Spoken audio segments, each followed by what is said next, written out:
ಯಾವ ಪರಮದಯಾ ನಿಧಿಯಾಗಿರುವಂಥ ಪರಮ ಪಾವನ ಮೂರ್ತಿಯಾಗಿರುವಂಥ ಸದ್ಗುರುದೇವನ ದಿವ್ಯ ಚರಣಾರವಿಂದಗಳಲ್ಲಿ ಅನಂತ ದಂಡವತ್ ಪ್ರಣಾಮಗಳನ್ನು ಸಲ್ಲಿಸಿ ಆಧ್ಯಾತ್ಮ ವಿದ್ಯಾ ಸಂಪ್ರದಾಯ ಕರ್ತೃಗಳಾದ ಸಮಸ್ತ ಗುರು ಪರಂಪರೆಗೆ ಎಲ್ಲ ಸತ್ಸಂಪ್ರದಾಯದ ಮಹಾಜ್ಞಾನಿಗಳಿಗೆ ತ್ರಿಕರಣಪೂರ್ವಕವಾಗಿ ವಂದಿಸಿ ಇಲ್ಲಿ ಸೇರಿರುವಂಥ ಯಾವತ್ತೂ ಎನ್ನ ಗುರು ಹಿರಿಯರಿಗೆ ಮಹಾನುಭಾವರಿಗೆ ಎನ್ನ ಸಮಸ್ತ ತಾಯಂದಿರಿಗೆ ಅನಂತ ವಂದನೆಗಳು. ಎನ್ನಾತ್ಮೀಯ ಬಂಧುಗಳೇ, ಮಾದರಸರು ಅಂತ ಹೇಳಿದರೆ ಒಬ್ಬರು ಅತ್ಯಂತ ಸಜ್ಜನ ಶಿರೋಮಣಿಗಳು, ಬಹಳ ದೊಡ್ಡ ವಿದ್ವಾಂಸರು, ಬಹಳ ದೊಡ್ಡ ವೇದಾಧ್ಯಯನ ಮಾಡಿದವರು. ಅಷ್ಟೇ ಅಲ್ಲ, ಆ ಬಾಗೇವಾಡಿಗೆ ಅವರು ಅರಸರಾಗಿದ್ದರು. ಅರಸರು, ಅದಕ್ಕೆ ಮಾದರಸ, ಮಾದಿರಾಜ ಅಂತ ಕರೀತಾರೆ ಅವರಿಗೆ. ಮಾದರಸ ಅವರು ಏನಾದರೂ ಊರೊಳಗೆ ತೀರ್ಮಾನಗಳನ್ನು ಕೊಡಬೇಕಾಗಿತ್ತು ಅಂತಂದ್ರೆ ಅವರೇ ತೀರ್ಮಾನ ಕೊಡ್ತಿದ್ರು. ಊರ ಪ್ರಮುಖರು. ಹೆಂಗೆ ನಾವು ಊರಿಗೆ ಒಬ್ಬರು ಪ್ರಮುಖರು ಗೌಡ್ರು ಅಂತಿರ್ತಾರಲ್ಲ, ಪಟೇಲ್ರು ಅಂತಿರ್ತಾರಲ್ಲ, ಹಂಗ ಅವರು ಮಾದಿರಾಜರು ಬಹಳ ದೊಡ್ಡ ವಿದ್ವಾಂಸರು, ಬಹಳ ದೊಡ್ಡ ಮನೆತನದವರು, ಆಗರ್ಭ ಶ್ರೀಮಂತರು. ಆ ಬಳಿಕ ರಾಜ ದರ್ಬಾರದೊಳಗೆ ಅವರು ಒಬ್ಬರು ಅರಸರಾಗಿ ಬದುಕ್ತಾ ಇದ್ರು. ಅವರ ಧರ್ಮ ಪತ್ನಿ ಮಾದಲಾಂಬಿಕೆ ಅಂತ ಹೇಳಿ. ಮಾದಲಾಂಬಿಕೆ ಇಂಗ್ಲೇಶ್ವರದೊಳಗೆ ಹುಟ್ಟಿ ಬೆಳೆದವರು. ಬಹಳ ಲಕ್ಷ್ಯಪಟ್ಟು ಕೇಳುವಂಥದ್ದು. ಮಾದರಸರು ಬಾಗೇವಾಡಿ ಒಳಗೆ ಹುಟ್ಟಿ ಬೆಳೆದಿದ್ರೆ, ಅಂದ್ರೆ ಬಸವಣ್ಣವರ ತಂದೆಯವರು, ನಂತರ ಬಸವಣ್ಣವರ ತಾಯಿ ಮಾದಲಾಂಬಿಕೆ ಅಂತ ಅವರ ಹೆಸರು. ಅವರು ಹುಟ್ಟಿ ಬೆಳೆದದ್ದು ಇಂಗ್ಲೇಶ್ವರದೊಳಗೆ. ನಂತರದಲ್ಲಿ ಅವರು ಮಾದಿರಾಜರು ದೊಡ್ಡವರಾದ ಬಳಿಕ ಒಂದು ಒಳ್ಳೆ ಕನ್ಯಾ ನೋಡಿ ಲಗ್ನ ಮಾಡಿದರು. ಅವರ ಹಿರಿಯರು ಲಗ್ನ ಮಾಡಿದ ಬಳಿಕ ಮಾದರಸ ಮತ್ತು ಮಾದಲಾಂಬಿಕೆಯರ ಗೃಹಸ್ಥ ಜೀವನ ಪ್ರಾರಂಭ ಆಯಿತು. ಅವರು ಸುಸಂಸ್ಕೃತರು, ಸಜ್ಜನರು, ವಿದ್ವಾಂಸರು, ಪ್ರಕಾಂಡ ಪಂಡಿತರು ಆಗಿರುವುದರಿಂದ ಅವರ ಗೃಹಸ್ಥ ಜೀವನ ಅಂದ್ರೆ ದಾಂಪತ್ಯ ಜೀವನ ಬಹಳ ಸುಗಮವಾಗಿ, ಸುಖಕರವಾಗಿ ಅವ್ರದ್ದು ಜೀವನ ಬಾಗೇವಾಡಿಯಲ್ಲಿ ಪ್ರಾರಂಭ ಆಯಿತು. ಅದು ಎಂಥ ಆದರ್ಶ ದಂಪತಿಗಳಿದ್ರು ಅಂತ ಕೇಳಿದರೆ, ಅದಕ್ಕೆ ಅವರ ಚರಿತ್ರೆ ಮುಖಾಂತರ ನಮ್ಮ ಜೀವನದೊಳಗೂ ಕೂಡ ಬೆಳಕನ್ನು ಕಾಣುವಂಥ ಒಂದು ಉದ್ದೇಶದಿಂದ ನಾವು ಆ ಚರಿತ್ರೆಯನ್ನು ಆಧಾರವಾಗಿಟ್ಟುಕೊಂಡು ನಮ್ಮ ಜೀವನದೊಳಗೆ ನಾವು ಏನೇನು ಪಡಿಬೇಕು ಅನ್ನೋದನ್ನು ಕೂಡ ಚಿಂತನೆ ಮಾಡುವಂಥ ವಿಷಯ. ಈಗ ಮಾದರಸ ಮಾದಲಾಂಬಿಕೆ ಇವರು ಅತ್ಯಂತ ಪ್ರೀತಿಯಿಂದ, ಸ್ನೇಹದಿಂದ ಅವರು ತಮ್ಮ ದಾಂಪತ್ಯ ಜೀವನವನ್ನು ನಡೆಸಿಕೋತ ಬಂದಿದ್ದಾರೆ. ಅವರ ದಾಂಪತ್ಯ ಜೀವನ ಹೆಂಗಿತ್ತು ಅಂತ ಕೇಳಿದರೆ, ಹೆಂಗೆ ಇರಬೇಕು ಅಂತ ಕೇಳಿದರೆ, ಸತಿಪತಿಗಳು ಒಂದಾದ ಭಕ್ತಿ ಹಿತವಾಗಿಪ್ಪುದು ಶಿವಂಗೆ. ಸತಿಪತಿಗಳು ಒಂದಾಗದ ಭಕ್ತಿ ಅಮೃತದೊಳು ವಿಷವ ಬೆರೆಸಿದಂತೆ ಕಾಣ ರಾಮನಾಥ ಅಂತ ಹೇಳ್ಕೊಂಡ್ರೆ, ದಂಪತಿಗಳು ಅಂತಂದ್ರೆ ಮಾದರಸ ಮಾದಲಾಂಬಿಕೆಗಳು ಹೆಂಗಿದ್ರೋ ಹಂಗೆ ಇರಬೇಕು ಅಂತ ಹೇಳಿ. ಅವರ ದಾಂಪತ್ಯ ಜೀವನ ಅದು ಹೆಂಗಿತ್ತು ಅಂತ ಕೇಳಿದ್ರೆ, ಸತಿ ಪತಿಗಳು ಒಂದಾಗಿ ಮಾಡುವಂತ ಭಕ್ತಿ ಇತ್ತು. ಅವರ ಭಕ್ತಿ ಪರಮಾತ್ಮನಿಗೆ ಬಹಳ ಹಿತವಾಗಿಪ್ಪುದು ಅಂತ ಬರೀತಾರೆ. ಸತಿಪತಿಗಳು ಒಂದಾದ ಭಕ್ತಿ ಹಿತವಾಗಿಪ್ಪುದು ಶಿವಂಗೆ. ಸತಿಪತಿಗಳು ಒಂದಾದ ಭಕ್ತಿ ಅಂತಂದ್ರೆ ಏನ್ರಿ ಅಂತ ಕೇಳಿದರೆ ಬಹಳ ಲಕ್ಷ್ಯ ಕೊಟ್ಟು ಕೇಳ್ರಿ. ಜೀವನದೊಳಗೆ ಸತಿಪತಿಗಳು ಜೀವನ ನಡೆಸುವಾಗ ಅನೇಕ ಪ್ರಸಂಗಗಳು ಬರ್ತಾವ. ಬಡತನ ಬರಲಿ, ಸಿರಿತನ ಬರಲಿ, ರೋಗ ಬರಲಿ, ಮುಪ್ಪು ಬರಲಿ, ಅಪಮಾನವಾಗಲಿ, ಸಮ್ಮಾನವಾಗಲಿ, ಸತಿಪತಿಗಳಲ್ಲಿ ಹೊಂದಾಣಿಕೆ ಅನ್ನೋದು ಇರಬೇಕು. ಏನ್ರಿ? ಜೀವನದೊಳಗೆ ಸುಖ ದುಃಖಗಳು ಬರುತ್ತಿರ್ತಾವ. ಇದು ಸಂಸಾರ ಸಾಗರ. ಇದಕ್ಕೆ ಸಂಸಾರ ಸಾಗರ ಅಂತ ಕರೀತಾರೆ. ಸಂಸಾರ ಸಾಗರದೊಳಗೆ ಹುಟ್ಟಿ ಬಂದ ಬಳಿಕ ಸದಾವ ಕಾಲ ಯಾರೂ ಸುಖಿ ಇರಂಗಿಲ್ಲ, ಸದಾವ ಕಾಲ ಯಾರೂ ದುಃಖಿಗಳಾಗಿ ಇರಂಗಿಲ್ಲ. ಸುಖ ದುಃಖ, ಸುಖ ದುಃಖ.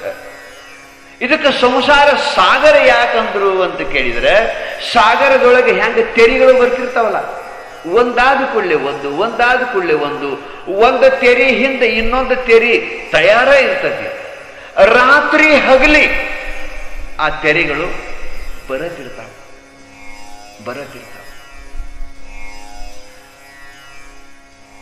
ಜಗತ್ತು ಹುಟ್ಟಿದಾಗಿನಿಂದ ಸಮುದ್ರ ಎಂದು ಉತ್ಪತ್ತಿ ಆಗೈತೆ ಅಂದಿನಿಂದ ಈ ತೆರೆಗಳು ಬರತಾವು.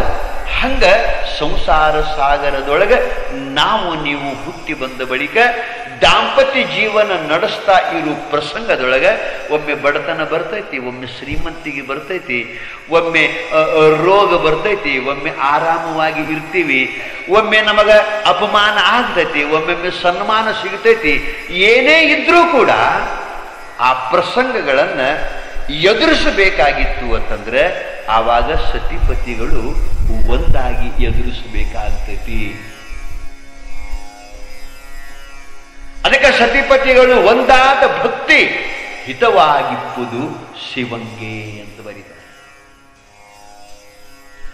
ಸಾಗರದೊಳಗೆ ತೆರಿಗಳು ಬರ್ತಿರ್ತಾವಲ್ಲ, ಸಾಗರದ ದಂಡ್ಯಾಗ ಪಡಿಗಲ್ ಅಂತಿರ್ತೈತಿಲ್ಲ, ನೀವು ನೋಡಿರ್ಬಹುದು ಪಡಿಗಲ್ಲ. ಆ ಪಡಿಗಲ್ಲ ಎದಿಕೊಟ್ಟು ನಿಂತಿರ್ತೈತಿ. ಅದು ಆ ಕಲ್ಲಿಗೆ ಸಾಗರದ ತೆರೆಗಳು, ಸಮುದ್ರದ ತೆರೆಗಳು ಬಂದು ಅಪ್ಪಳಿಸ್ತಿರ್ತಾವ. ಅಪ್ಪಳಿಸ್ತಾ ಇದ್ರು ಕೂಡ ಆ ಕಲ್ಲ ಹೆಂಗೆ ಎದಿಕೊಟ್ಟು ನಿಂತಿರ್ತೈತೋ ಹಂಗ ದಂಪತಿಗಳು, ಗೃಹಸ್ಥ ಜೀವನವನ್ನ ನಡೆಸುವಂತ ದಂಪತಿಗಳು, ಅವರು ಕಲ್ಲಿನಂತೆ ಎಂಥ ಸಂಸಾರದೊಳಗಿನ ಸುಖ ದುಃಖದ ತೆರೆಗಳು, ಬಡತನದ ಶ್ರೀಮಂತಿಕೆಯ ತೆರೆಗಳು, ಮಾನಾಪಮಾನದ ತೆರೆಗಳು, ದುಃಖದ ತೆರೆಗಳು, ಮರಣದ ತೆರೆಗಳು, ಸಾವು ನೋವಿನ ತೆರೆಗಳು ಬಂದು ಅಪ್ಪಳಿಸಿದಾಗ ದಂಪತಿಗಳು ಒಂದಾಗಿ ಅದನ್ನು ಎದುರಿಸಬೇಕಾಗ್ತತಿ. ಅದಕ್ಕೆ ಕಲ್ಲಾಗಿ ಇರಬೇಕು ಕಠಿಣ ಭವತ್ವರೆಯೊಳಗೆ ಬರೀತಾರೆ ಪುರಂದರದಾಸರು. ಎಲ್ಲೋ ಮನುಷ್ಯನೇ, ನೀ ಜೀವನದೊಳಗೆ ಹೆಂಗ ಬದುಕಬೇಕು ಅಂತ ಕೇಳಿದ್ರೆ ಕಲ್ಲಾಗಿ ಇರಬೇಕು ಕಠಿಣ ಭವತ್ವರೆಯೊಳಗೆ, ಬಿಲ್ಲವಾಗಿರಬೇಕು ಬಲ್ಲವರೊಳಗೆ, ಮೆಲ್ಲನೆ ಮಾಧವನ ಮನವ ಮೆಚ್ಚಿಸಬೇಕು, ಬೆಲ್ಲವಾಗಿರಬೇಕು ಬಂಧು ಜನರೊಳಗೆ. ಇದು ಗೃಹಸ್ಥ ಜೀವನದ ಧರ್ಮ. ಇದು ಗಂಡ ಹೆಂಡತಿ ದಂಪತಿಗಳು ನಡೆಸಿಕೊಂಡು ಬರುವಂತ ಧರ್ಮ. ಅದಕ್ಕೆ ಹೇಳಿದ್ರವರು, ಸತಿಪತಿಗಳು ಒಂದಾದ ಭಕ್ತಿ ಹಿತವಾಗಿಪ್ಪುದು ಶಿವಂಗೆ. ನೀವು ರಾತ್ರಿ ಹಗಲಿ ಭಜನೆ ಮಾಡಿದ್ರೆ ಅವ ಪರಮಾತ್ಮ ಮೆಸ್ತಾನು ಅಂತಲ್ಲ. ನೀವು ರಾತ್ರಿ ಹಗಲಿ ಜಪ ಮಾಡಿದ್ರೆ ಪರಮಾತ್ಮ, ಗಂಡ ಹೆಂಡತಿ ಜಪ ಮಾಡಿದ್ರೆ ಪರಮಾತ್ಮ ಮೆಸ್ತಾನು ಅಂತಲ್ಲ. ಬರುವಂಥ ಪ್ರಸಂಗಗಳನ್ನು ಎದುರಿಸಿ ಧರ್ಮವಂತರಾಗಿ ಪರಮಾತ್ಮ ನೀನೇ ಗತಿ, ನೀನೇ ಮತಿ, ನೀನೇ ಹೆಂಗೆ ಇಡ್ತಿ ಇಡು ಅಂತ ಹೇಳಿ ಪರಮಾತ್ಮನ ಮ್ಯಾಲ ತಮ್ಮ ಸಂಸಾರದ ಭಾರ ಹಾಕಿ ಗಂಡ ಹೆಂಡತಿ ಒಂದಾಗಿ ಏನು ಬದುಕ್ತಾರಲ್ಲ, ಇದು ಭಕ್ತಿ, ಇದು ಹಿತವಾಗಿಪ್ಪುದು ಶಿವಂಗೆ. ಹಂಗ ಮಾದರಸ ಮಾದಲಾಂಬಿಕೆ ಬದುಕ್ತಾ ಇದ್ರು. ಗೃಹಸ್ಥ ಜೀವನ ಅಂದ್ರೆ ಹಿಂಗಿರಬೇಕು.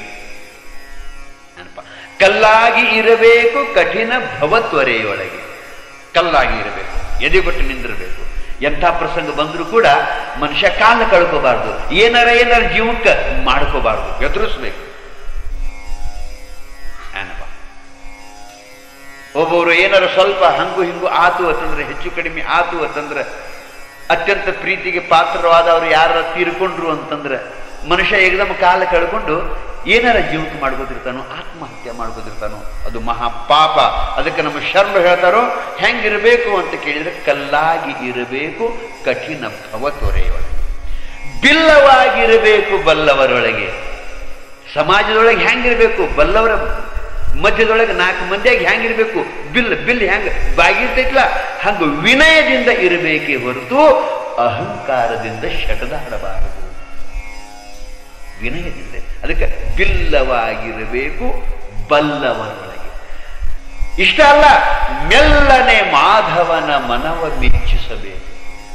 ಮತ್ತೆ ಮೆಲ್ಲನೆ ಅಂದ್ರೆ ಹೆಂಗಪ್ಪ ಅಂತ ಕೇಳಿದ್ರೆ, ದಿನಾಲು 1 ತಾಸು ಅಧ್ಯಾತ್ಮಕ್ಕಾಗಿ ಶ್ರವಣ ಮಾಡೋ ಸಲುವಾಗಿ, ಜಪತಪಾದಿಗಳನ್ನು ಮಾಡೋ ಸಲುವಾಗಿ, ಭಗವತ್ ಚಿಂತನೆ ಮಾಡೋ ಸಲುವಾಗಿ ನೀವು ಬಾಳೆದೊಳಗನ ಸ್ವಲ್ಪ ಸಮಯ ತೆಗೆದು ಇಟ್ಟು ದಿನಾಲು ಮೆಲ್ಲನೆ ಪರಮಾತ್ಮನ ಕೃಪಾನು ಪಡಿಬೇಕು. ಮೆಲ್ಲನೆ ಮಾಧವನ ಮನವ ಮೆಚ್ಚಿಸಬೇಕು. ಹರ್ಯಾಗೊಮ್ಮೆ ಸಂಜೆಗೊಮ್ಮೆ ಇಲ್ಲಿ ಬಂದು ಬಸವಣ್ಣ ಗುಡಿಗೆ ಬಂದು ಒಂದು ಅರ್ಧ ತಾಸು 15 ನಿಮಿಷ ಕೂತು ಏನಾದರೂ ಒಂದು ಶ್ರವಣ ಮಾಡ್ಕೋತ, ಬೇಡ ಭಜನ ಮಾಡೋರು ಭಜನ ಮಾಡ್ತಿರ್ತಾರೋ ಆ ಭಜನ ಪದ್ಯಗಳನ್ನು ಕೇಳ್ಕೋತ, ಬೇಡ ನೀವಾರ ಯಾಕೊಲ್ದಕ್ಕೆ 108 ಸಲ ಓಂ ನಮಃ ಶಿವಾಯ ಅನ್ಕೋತ ಕುಂತು ಸಮಾಧಾನ ಹೊಂದಿ ಹೋಗಬೇಕು. ಇದಕ್ಕೇನಂತಾರು? ಮೆಲ್ಲನೆ ಮಾಧವನ ಮನವ ಮೆಚ್ಚಿಸುವ ಸಾಧನ. ಮತ್ತೆ ಹೆಂಗಿರಬೇಕು? ಬೆಲ್ಲವಾಗಿರಬೇಕು ಬಂಧು ಜನರೊಳಗೆ. ಬಂಧು ಜನ, ನೆರೆ ಹೊರೆ ಊರಾಗ ಸಮಾಜದೊಳಗೆ ಅಣ್ಣತಮ್ಮರ ಜೊತೆಗೆ, ಬೀಗರ ಜೊತೆಗೆ, ಸಮಾಜದ ಜೊತೆಗೆ ಹೆಂಗಿರಬೇಕು ಅಂತ ಕೇಳಿದ್ರೆ ಬೆಲ್ಲವಾಗಿರಬೇಕು. ಬೆಲ್ಲ ಹೆಂಗ ಸಿಹಿ ಇರ್ತೈತೋ, ಯಾರ ತಿಂದ್ರು ಅದು ಸಿಹಿನ ಹೆಂಗ ಹತ್ತೈತೋ ಹಂಗ ನೀ ಯಾರ ಜೋಡಿ ಮಾತಾಡಿದ್ರು ಸಿಹಿನ ಅವರಿಗೆ ಮುಟ್ಟಿರಬೇಕು. ನೀ ಅವ್ರ ಜೊತೆಗೆ ವ್ಯವಹಾರ ಮಾಡಿದ್ರೆ ನಿನ್ನಿಂದ ಸಿಹಿನ ಅವರಿಗೆ ಹೋಗಿ ಮುಟ್ಟಿರಬೇಕು. ಬೆಲ್ಲ ಯಾರ ಸ್ವೀಕಾರ ಮಾಡಿದ್ರು ಬಾಯಾಗ ಹಾಕೊಂಡ್ರು ಹೆಂಗ ಅದು ರುಚಿನ ಹತ್ತೈತೋ ಹಂಗ ನಿನ್ನ ಜೊತೆಗೆ ಯಾರೇ ಸಂಪರ್ಕ ಮಾಡಿದ್ರು ಅದು ರುಚಿನ ಹತ್ತಬೇಕು. ಹಂಗ ನಿನ್ನ ವ್ಯವಹಾರ ಇರಬೇಕು, ಹಂಗ ನಿನ್ನ ನಡೆ ನುಡಿ ಇರಬೇಕು ಬರೀತಾರೆ. ಬೆಲ್ಲವಾಗಿರಬೇಕು ಬಲ್ಲವರೊಳಗೆ. ಇದು ಭಾಗ್ಯವಯ್ಯ, ಇದು ನಿಜವಾದ ಭಾಗ್ಯ. ಹಿಂಗ ಗಂಡ ಹೆಂಡತಿ ಬದುಕಬೇಕು ಅಂತ ಹೇಳಿ ನಮಗೆ ಶಾಸ್ತ್ರಗಳು ಹೇಳ್ತಾವ. ಹಂಗ ಮಾದರಸ ಮಾದಲಾಂಬಿಕೆ ಬದುಕ್ತಾ ಇದ್ರು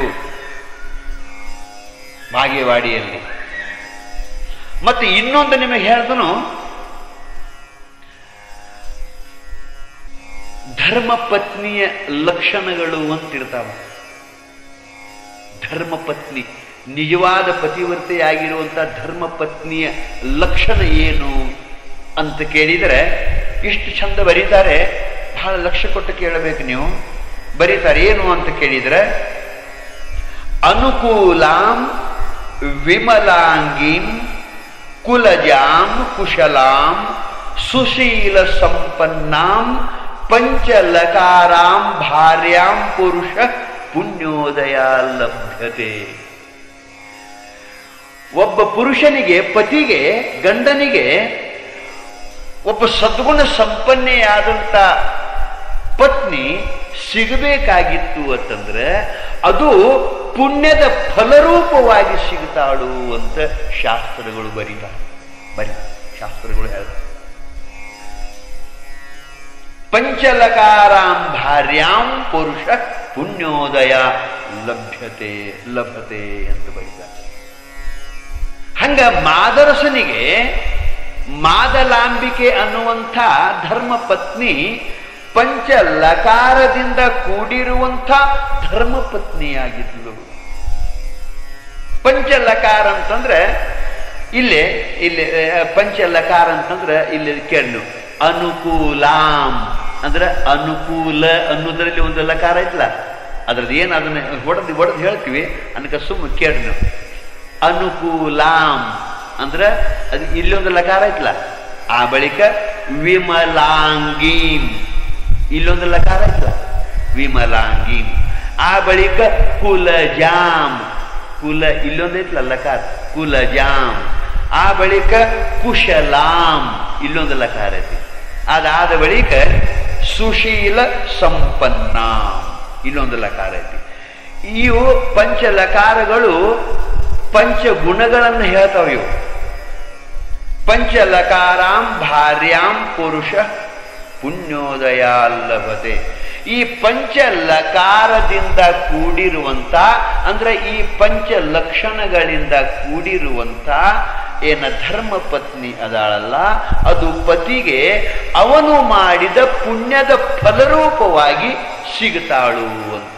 ಅನುಕೂಲಾಂ ಅಂತಂದ್ರೆ ಎಂಥ ಪ್ರಸಂಗ ಜೀವನದೊಳಗೆ ಬಂದರೂ ಪತಿಗೆ ಪತ್ನಿ ಅನುಕೂಲ ಆಗಿ ಇರಬೇಕೇ ಹೊರತು ಪ್ರತಿಕೂಲ ಆಗಿ ಇರಬಾರದು. ಗಂಡಗೆ ಹೆಂಡತಿ ಧೈರ್ಯ ಕೊಡ್ತಿರ್ಬೇಕು, ಹೆಂಡತಿಗೆ ಗಂಡ ಧೈರ್ಯ ಕೊಡ್ತಿರ್ಬೇಕು. ಒಬ್ಬರಿಗೆ ಒಬ್ಬರು ಅನುಕೂಲ ಇರಬೇಕು, ಪ್ರತಿಕೂಲ ಇರಬಾರದು. ಹಿಂಗ ಮಾಡೋದು ನನ್ನೊಟ್ಟಿಗೆ ಹಂಗ್ಯಾಕೆ ಮಾಡ್ತೀವಿ ಹಿಂಗ ಅನ್ನಬಾರದು. ಅನುಕೂಲ ಮಾತಾಡಿಕೊಂಡು ಬಾಳೆ ಅಂದ್ರೆ ಅಟ್ಟ ಅಟ್ಟ ಅಟ್ಟ ಇದಿಲ್ಲ, ಅದು ಅಟ್ಟ ಅಟ್ಟ ಮತ್ತಾಟ ನಾರ ಏನ್ ಹೇಳಿ ಹಂಗಾಯ್ತದ ಬಾಳೆ. ಅದಕ್ಕೆ ಪತಿಗೆ ಪತ್ನಿ ಅನುಕೂಲಲಾಗಿರಬೇಕು.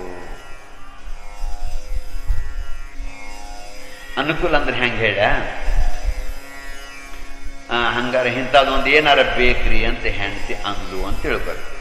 ನಂದು ಹಿಂದೆ ಇಂಥದೊಂದು ಡಾಗಿನೇ ನನಗೆ ಬೇಕ್ರಿ ಅಂತ ಅಂದ್ಲು ಅಂತ ತಿಳ್ಕೊಳಿ.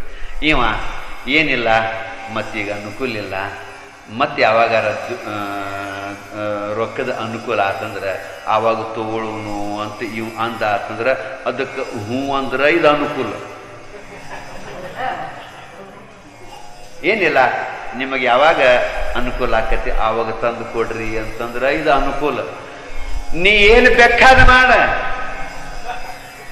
ನೀ ಮನಿಯಾರ ಮಾರು ಹೊಲಾರ ಮಾರು, ನಿನ್ನ ಜೀವ ಒತ್ತಿಯರ ಇಡು, ನನಗೆ ಇದು ಬೇಕು ಅಂತ ಅಂದ್ಲು. ಇದು ಅನುಕೂಲ ಆಗಲಿಲ್ಲ, ಇದೇನಾಗ್ತಿದ್ದು ಪ್ರತಿಕೂಲ ಆಗ್ತಿದ್ದು. ಪ್ರತಿಕೂಲ ಸುಮ್ಮ ಒಂದು ಮಾತು ಹೇಳಿನ ಹಿಂಗ ಎಲ್ಲ ವ್ಯವಹಾರದೊಳಗೆ ಅನುಕೂಲ ಇರಬೇಕು. ಪತಿಗೆ ಪತ್ನಿ ಅನುಕೂಲ ಇರಬೇಕು. ಹಂಗ ಮಾದರಸನಿಗೆ ಮಾದಲಾಂಬಿಕೆ ಅತ್ಯಂತ ಅನುಕೂಲಳಾಗಿ ಇದ್ಲು. ಆ ಬಳಿಕ ಎರಡನೇದು ವಿಮಲಾಂಗಿ. ವಿಮಲಾಂಗಿ ಅಂತಂದ್ರೆ ರೋಗರಹಿತವಾಗಿರುವಂಥ ನಿರ್ಮಲರಾಗಿರುವಂಥ ಪತ್ನಿ ಇರಬೇಕು. ಆ ಬಳಿಕ ಕುಲಜಾಮ್ ಮೂರನೇದು. ಕುಲಜಾಮ್ ಅಂತಂದ್ರೆ ಸುಸಂಸ್ಕೃತರ ಮನೆಯೊಳಗ ಹುಟ್ಟಿ ಬೆಳೆದವಳಿರಬೇಕು, ಸದ್ಗುಣ ಸಂಪನ್ನೆ ಇರಬೇಕು. ಆ ಬಳಿಕ ಕುಶಲಾಮ್ ಅಂದ್ರೆ ಕುಶಲಮತಿ ಉಳ್ಳವಳು.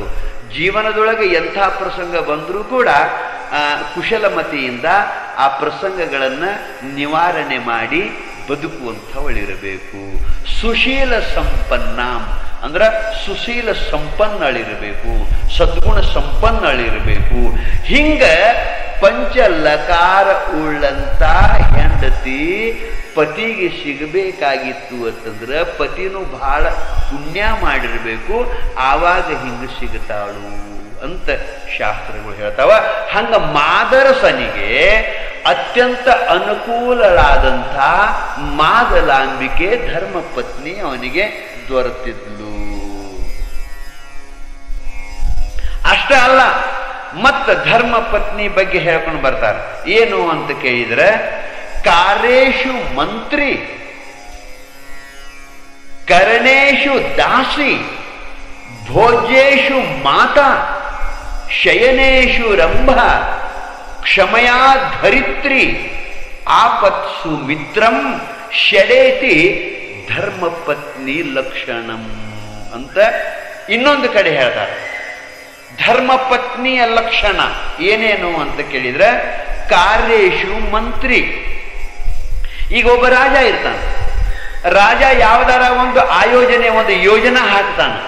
ಆ ಯೋಜನಾ ಹಿಂಗ ಮಾಡೋನು ಅಂತ ರಾಜ ಯೋಜನಾ ಹಾಕಿದಾಗ ಅದು ಸರಿ ಆಕತ್ತೋ ಇಲ್ಲೋ ಅನ್ನಕ ಸಲಹೆ ಕೊಡುವಂತ ಜಾಣ ಮಂತ್ರಿ ಹೆಂಗಿರ್ತಾನೋ, ರಾಜನಂತೆಕ ಪ್ರಧಾನ ಮಂತ್ರಿ ಹೆಂಗಿರ್ತಾನೋ, ರಾಜನಿಗೆ ಹೆಂಗ ಯೋಗ್ಯ ಸಲಹೆಗಳನ್ನು ಕೊಡ್ತಾನೋ, ಇದನ್ನ ಮಾಡಿದ್ರೆ ಸರಿ ಆಕತಿ, ಇದನ್ನ ಮಾಡಿದ್ರೆ ಸರಿ ಆಗುದಿಲ್ಲ, ಹಿಂಗ ಮಾಡ್ರಿ ಅಂತ ಹೇಳ್ಕ್ಯಾರೆ. ಆ ಕಾರ್ಯದೊಳಗ ಹೆಂಗ ಮಂತ್ರಿ ಸಲಹೆ ಕೊಡ್ತಿರ್ತಾನೋ ಹಂಗ ಗೃಹಸ್ಥ ಜೀವನದೊಳಗೆ ಏನಾದರೂ ಮಾಡುವಾಗ ಯೋಗ್ಯ ಸಲಹೆ ಕೊಡುವಂತ ಮಂತ್ರಿಯಂತೆ ಇರಬೇಕು ಅಂತ ಬರೀತಾರೆ. ಅದಕ್ಕೆ ಕಾರ್ಯೇಶು ಮಂತ್ರಿ, ಕರಣೇಶು ದಾಸಿ. ಏನಾರ ಕೆಲಸ ಮಾಡುವಾಗ ಸಹಾಯಕಳಾಗಿರಬೇಕು, ದಾಸಿಯಂತೆ ಸಹಾಯಕಳಾಗಿರಬೇಕು. ಭೋಜ್ಯೇಶು ಮಾತಾ, ಗಂಡನಿಗೆ ಪ್ರಸಾದ ಮಾಡಿಸುವಾಗ ಉಣಿಸುವಾಗ ತಾಯಿ ಮಗನಿಗೆ ಹೆಂಗ ಉಣಿಸ್ತಿರ್ತಾಳೋ, ಉಣ್ಣನಿ ಇನ್ನಟ್ಟು ಉಣ್ಣನಿ, ದುಡ್ಯಾವ ಉಣ್ಣನಿ ಅಂತ ಹೇಳ್ತಾರೆ, ಹೆಂಗ ಉಣಿಸ್ತಿರ್ತಾಳೋ ಹಂಗ ತಾಯಿಯಂತೆ ಗಂಡನಿಗೆ ಉಣಿಸ್ತಿರ್ಬೇಕಂತ. ಮೊದಲ ಹೊಡೆತ ಹಾಕಿ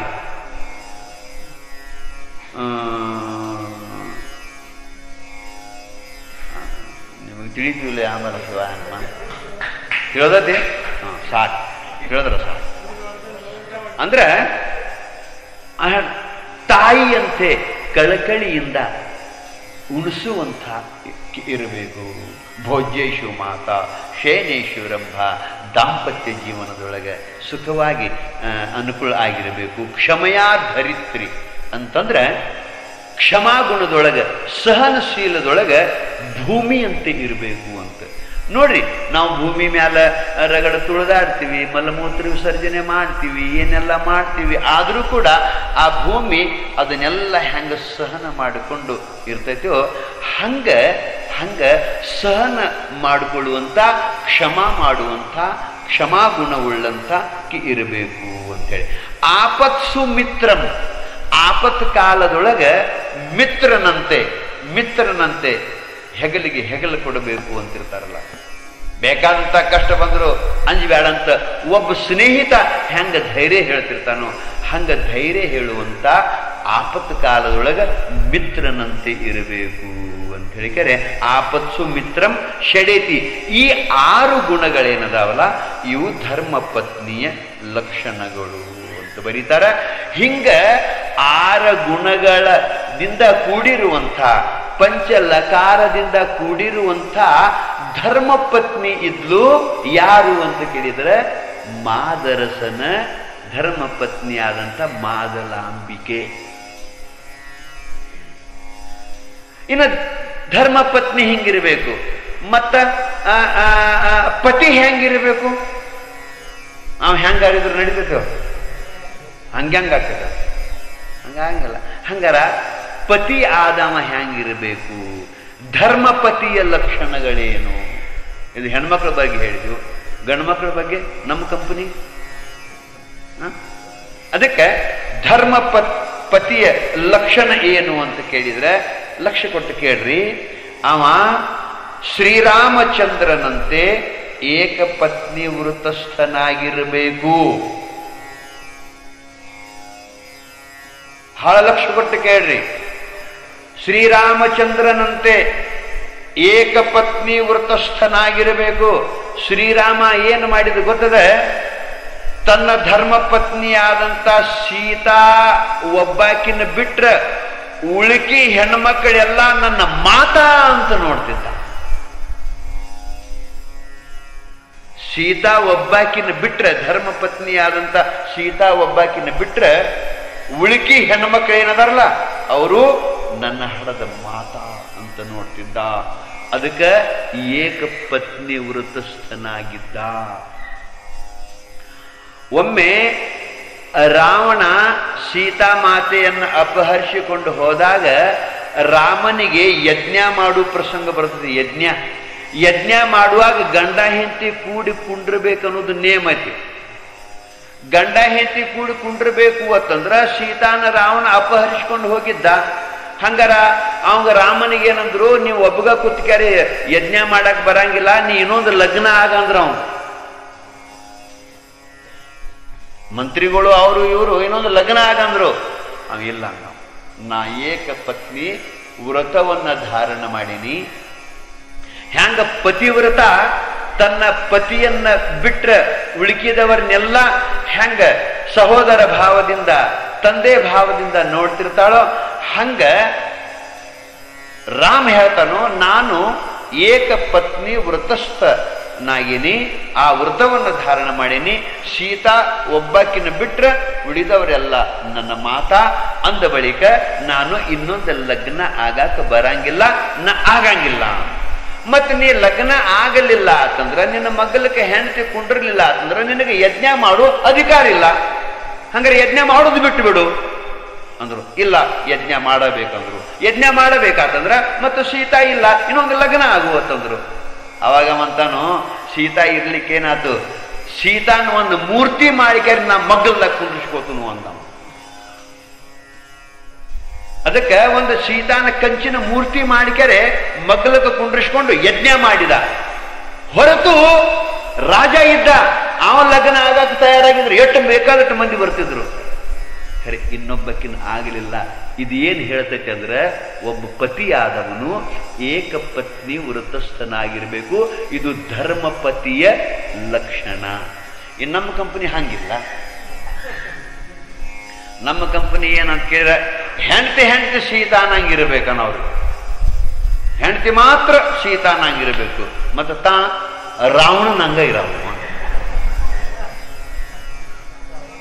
ನೋಡ್ರಿ ಎಲ್ಲಾರು ಹೆಂಡತಿ ಯಾರನ್ನು ನೋಡಬಾರ್ದು, ಏನ್ ಮಾಡಬಾರ್ದು. ಸೀತಾ ಅಂದ್ರೆ ಸೀತಾ, ಸತಿ ಸಾವಿತ್ರಿ ಗತಿ ಇರಬೇಕು, ಸೀತಾನಂಗಿರ್ಬೇಕು ಅಂತ. ಸೀತಾನಂಗಿರ್ಬೇಕು ಅನ್ನವ ನೀನು ರಾಮನಂಗಿರುವುದು ಕಲಿಬೇಕಲ್ಲ. ರಾಮನಂಗಿರುವುದು ಕಲಿಬೇಕು. ಹೆಣ್ತೆಟ್ಟ ಸೀತಾನಂಗಿರುವುದು ನೀ ರಾವಣ ಕಂಪನಿ ಅಂದ್ರೆ ಆಗಂಗಿಲ್ಲ. ಅದಕ್ಕೆ ಧರ್ಮಪತಿಯ ಲಕ್ಷಣ ಏನು ಅಂತ ಕೇಳಿದ್ರೆ, ಏಕಪತ್ನಿ ವೃತ್ತಸ್ಥನಾಗಿರಬೇಕು. ಅಷ್ಟ ಅಲ್ಲ, ಅವ ಆಣಿ ಮಾಡ್ಕೋಬೇಕು. ಅವ ಏನ್ ಆಣಿ ಮಾಡ್ಕೋಬೇಕು ಅಂತ ಕೇಳಿದ್ರೆ, ಬಸವಣ್ಣವ್ರು ಬರೀತಾರೆ,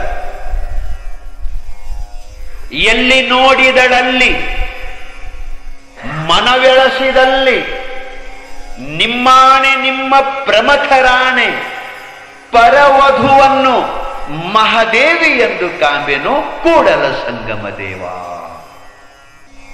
ಏನಿದೆ ಅಂತ ಪ್ರತಿಜ್ಞೆ. ಧರ್ಮಪತಿ ಪ್ರತಿಜ್ಞೆ ಮಾಡುವಂಥ ವಚನ ಇದು.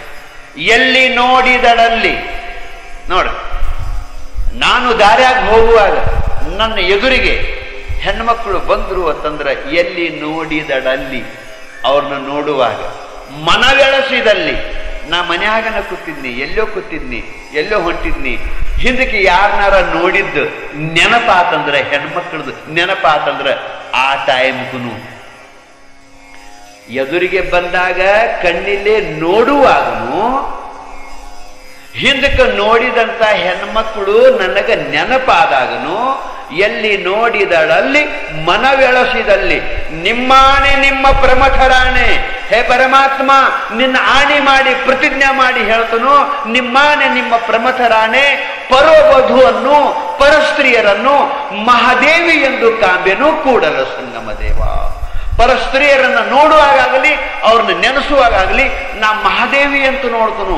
ಮಹಾದೇವಿ ಅಂತಂದ್ರೇನು, ಪಾರ್ವತಿ ಅಂತ ನೋಡ್ತನು, ಜಗಜ್ಜನನಿ ಅಂತ ನೋಡ್ತನು, ಲೋಕ ಮಾತೆ ಅಂತ ನೋಡ್ತನು, ಹಡದ ತಾಯಿ ಅಂತ ನೋಡ್ತನು ಅಂತ ಹಿಂಗ ಪ್ರತಿಜ್ಞಾ ಮಾಡ್ತಾರಲ್ಲ, ಇದು ಧರ್ಮಪತಿಯ ಲಕ್ಷಣ. ಇದು ನೀನು ಹಿಂಗಿರ್ಬೇಕು. ಹಂಗ ಮಾದರ್ಸ ಇದ್ದ. ಯಾಕೆ ಇದನ್ನು ಹೇಳ್ಬೇಕಾಗಿತ್ತಂದ್ರೆ, ಮಾದರ್ಸ ಪ್ರಕಾಂಡ ಪಂಡಿತ ರಾಜ ಇದ್ದ. ಅವ ಬಾಗೇವಾಡಿಯ ರಾಜ ಇದ್ರೂ ಕೂಡ ಅವ ಪರಸ್ತ್ರೀಯರನ್ನು ನೋಡ್ತಿದ್ದ, ಮಹಾದೇವಿ ಅಂತ ನೋಡ್ತಿದ್ದ. ಶೈವ ಬ್ರಾಹ್ಮಣ ಅಂತಂದ್ರೆ ಶಿವನ ಆರಾಧಿಸುವಂತ ಬ್ರಾಹ್ಮಣರು. ಶೈವ ಬ್ರಾಹ್ಮಣರು, ವೈಷ್ಣವ ಬ್ರಾಹ್ಮಣರು ಅಂತ ಇರ್ತಾರೆ, ವಿಷ್ಣುವಿನ ಪೂಜಾ ಮಾಡೋರು. ವೈಷ್ಣವ ಬ್ರಾಹ್ಮಣರು ಶಿವನ ಪೂಜಾ ಮಾಡೋರು. ಶೈವ ಬ್ರಾಹ್ಮಣರು ಶಿವನ ಪತ್ನಿಯಾದಂಥ ಮಹಾದೇವಿ ಪಾರ್ವತಿ ಏನದಾಳಲ್ಲ, ಆ ಪಾರ್ವತಿಯ ಭಾವದೊಳಗೆ ನಾನು ನೋಡ್ತನು ಪರಸ್ತ್ರೀಯರನ್ನ, ಧರ್ಮಪತ್ನಿಯನ್ನ ಬಿಟ್ರೆ ಉಳಿಕಿದವರೆಲ್ಲರನ್ನೂ ಹಂಗೆ ನೋಡ್ತನು ಅನ್ನುವಂಥ ಭಾವ ಅವರಲ್ಲಿ ಇತ್ತು. ಇದು ಧರ್ಮಪತಿಯ ಲಕ್ಷಣ. ಲಕ್ಷ್ಮಣನು ಹಂಗ ಇದ್ದ. ಯಾಕೆ ನಾವು ಅವ್ರನ್ನೆಲ್ಲ ನೆನೆಸ್ಬೇಕಂತಂದ್ರೆ, ಅವರು ಬಹಳ ದೊಡ್ಡ ಜಿತೇಂದ್ರಿಯರು. ಒಮ್ಮೆ ಏನಾಯ್ತು ಅಂತ ಕೇಳಿದ್ರೆ, ರಾವಣ ಸೀತಾನ ಒಯ್ಯಾಕ ಹತ್ತಿದ್ದ. ಆವಾಗ ರಾಮ ಲಕ್ಷ್ಮಣ ಇವರು ಇದ್ದಿದ್ದಿಲ್ಲ ಆಶ್ರಮದೊಳಗೆ. ಅದು ನಿಮಗೆಲ್ಲ ಕಥೆ ಗೊತ್ತೈತೆ, ಅದನ್ನೆಲ್ಲ ದ್ವಾರ ಉದ್ದ ಹೇಳುವ ಅವಶ್ಯಕತೆ ಇಲ್ಲ. ಅದು ಬಂಗಾರದ ಚಿಗರಿಯಾಗೆ ಒಬ್ಬ ರಾಕ್ಷಸ ಬಂದಿದ್ದ, ಅವನ ಅಪೇಕ್ಷೆ ಮಾಡಿದ್ರು ಸೀತಾ. ಆ ಬಂಗಾರ ಚಿಗರಿ ತರಕ್ಕೆ ರಾಮ ಹೋದ, ಅವನ ಹಿಂದೆ ಲಕ್ಷ್ಮಣ ಹೋದ.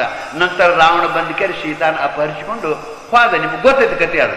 ಅದು ಹೋಗುವಾಗ ಆ ಸೀತಾ ಏನು ಮಾಡ್ತಾಳೋ, ಹಂಗಾರ ಇನ್ನು ಬಂದ ಕೂಡಲೇ ನಾ ಇಲ್ಲದ್ದು ನೋಡಿ ಕ್ಯಾರೆ ಅವರು ತಿಳ್ಕೊಳ್ಳಿ ಅಂಥೇಳಿ ಅದು ಒಂದೊಂದು ತನ್ನ ಆಭರಣಗಳನ್ನು ಬಿಚ್ಚಿ ಒಕ್ಕೋತ್ ಹೋಗಿಬಿಡ್ತಾಳ. ವಿಮಾನದೊಳಗೆ ರಾವಣ ಸೀತಾನ ಕುಂಡ್ರಿಸ್ಕೊಂಡು ಹೋಗುವಾಗ ಒಮ್ಮೆ ಕೈಯಾಗಿನ ಬಳಿ ಬಿಚ್ಚಿ ಹೋಗಿದ್ದಾಳೆ, ಒಮ್ಮೆ ಕುಂಡಲಗಳನ್ನು ಬಿಚ್ಚಿ ಹೋಗಿದ್ದಾಳೆ. ತನ್ನ ಮೈಯಾಗ ಏನು ಆಭರಣಗಳು ಇದ್ದೂಲ ಸ್ವಲ್ಪ ಅವನು ಬಿಚ್ಚಿಗೋತ ಒಕ್ಕೋತ್ ಹೋಗ್ತಾಳು. ಅಂದ್ರೆ ಅವ್ರು ನನ್ನ ಹುಡುಕ್ಯಾಡ್ಕೋತ ಬಂದಾಗ ಒಂದೊಂದು ಆಭರಣ ಸಿಕ್ಕರೆ ಇದ ದಿಕ್ಕಿಗೆ ನಾವು ಹೋಗೇನೆ ಅನ್ನೋದು ಅವ್ರಿಗೆ ಗೊತ್ತಾಗಲಿ ಅಂತ ಹೇಳಿ ಸೀತಾ ಮಾತೆ ಆ ಕೆಲಸ ಮಾಡ್ತಾರೆ. ನಂತರ ರಾಮ ಲಕ್ಷ್ಮಣ ಇವರು ಬರ್ತಾರೋ, ಸೀತಾನ ಹುಡುಕ್ಯಾಡ್ತಾರೋ. ಅಕಾಡಿ ಹುಡುಕ್ಯಾಡೋದ್ರೊಳಗೆ ಒಂದು ಕೈಯಾಗಿನ ಬಡಿ ಸಿಗುತ್ತದೆ. ಕೈಯಾಗಿನ ಬಡಿ ಸಿಗುತ್ತದೆ. ರಾಮ ಅದನ್ನು ತಗೋತಾನ, ಲಕ್ಷ್ಮಣಗೆ ತೋರಿಸ್ತಾನ. ಲಕ್ಷ್ಮಣನ ನಿಷ್ಠ ಎಷ್ಟು ದ್ವಾಡದಿತ್ತು ಅನ್ನೋದಕ್ಕೆ ನಿಮಗೆ ಇದನ್ನು ಹೇಳಾಕೈತಿ. ಲಕ್ಷ್ಮಣಗೆ ತೋರಿಸಿದ್ರೆ, ಲಕ್ಷ್ಮಣ ನೋಡು, ಇದು ಸೀತಾನ ಕೈಯಾಗಿನ ಬಳಿಯನ್ನು ನೋಡು ಅಂತ ತೋರಿಸ್ತಾನ. ಅವ ನೋಡ್ತಾನ, ನನಗೇನು ಗೊತ್ತಿಲ್ಲ, ನನಗೆ ಗುರುತ ಹಿಡಿಯಕ್ಕಾಗಂಗಿಲ್ಲ ಮತ್ತು ನನಗೆ ಗೊತ್ತಿಲ್ಲ ಅಂತಂದ. ಹಾಂಗ ಮುಂದೆ ಹೋಗುದ್ರೊಳಗೆ ಕಿವ್ಯಾಗಿನ ಕುಂಡಲಗಳು ಸಿಕ್ಕು ರಾಮನಿಗೆ. ಅವನು ತಗೊಂಡು ಕೆರೆ, ಲಕ್ಷ್ಮಣ ನೋಡು, ಇದು ಸೀತಾನ ಕಿವ್ಯಾಗಿನ ಕುಂಡಲೇನು ನೋಡು ಅಂತಂದ. ಆವಾಗ ಲಕ್ಷ್ಮಣ ಅಂತಾನು, ಅಣ್ಣ ನನಗೆ ಗೊತ್ತಿಲ್ಲಪ್ಪ ಅಂತಾನ. ಬಿಡ್ತ ಮುಂದೆ ಹಾಂಗ ಹುಡುಕ್ಯಾಡ್ಕೋತ ಹೋದಾಗ ಈ ಕಾಲಾಗ ತೊಟ್ಕೊಳ್ಳುವಂತ ಚೈನ್ ಪೈಜನ್ ಇರ್ತಾವಲ್ಲ, ಪೈಜನ ಅವು ಸಿಕ್ಕು ರಾಮನಿಗೆ. ಅವನು ತಗೊಂಡ, ಲಕ್ಷ್ಮಣ ಇದು ಸೀತಾನ ಕಾಲಾಗಿನು ಚೈನ್ ಪೈಜನ್ ಏನ್ ನೋಡು ಅಂತಂದ್ರು. ಅವನು ನೋಡಿದ, ಹಾ ಅಣ್ಣ ಇವು ಅತ್ತಿಗೆ ಕಾಲನ ಹೌದ. ರಾಮಂದ, ಅಲ್ಲ ಕೈಯಾಗಿನ ಬಳಿ ತೋರಿಸಿನಿ ಗೊತ್ತಿಲ್ಲ ಅಂದೆ, ಕಿವ್ಯಾಗಿನ ಕುಂಡಲ ತೋರಿಸಿದ್ರೆ ಗೊತ್ತಿಲ್ಲ ಅಂದೆ, ಈ ಕಾಲಾಗಿನ ಪೈಯನ ಗುರುತ ಹಿಡಿದಲ್ಲ ಹ್ಯಾಂಗ? ಎಷ್ಟು ನಾಜೂಕ್ ಪ್ರಶ್ನೆ ಇದು, ಎಷ್ಟು ನಾಜೂಕ್ ಪ್ರಶ್ನೆ ಇದು. ಬಳಿ ತೋರಿಸಿದ್ರೆ ನನಗೆ ಗೊತ್ತಿಲ್ಲಂದಿ, ಕುಂಡಲ ತೋರಿಸಿದ್ರೆ ನನಗೆ ಗೊತ್ತಿಲ್ಲಂದಿ, ಪಾದದೊಳಗಿನ ಆಭರಣಗಳನ್ನ ತೋರಿಸಿದ್ರೆ ನಿಕ್ಕಿ ಇವು ಹೌದಂದಿ.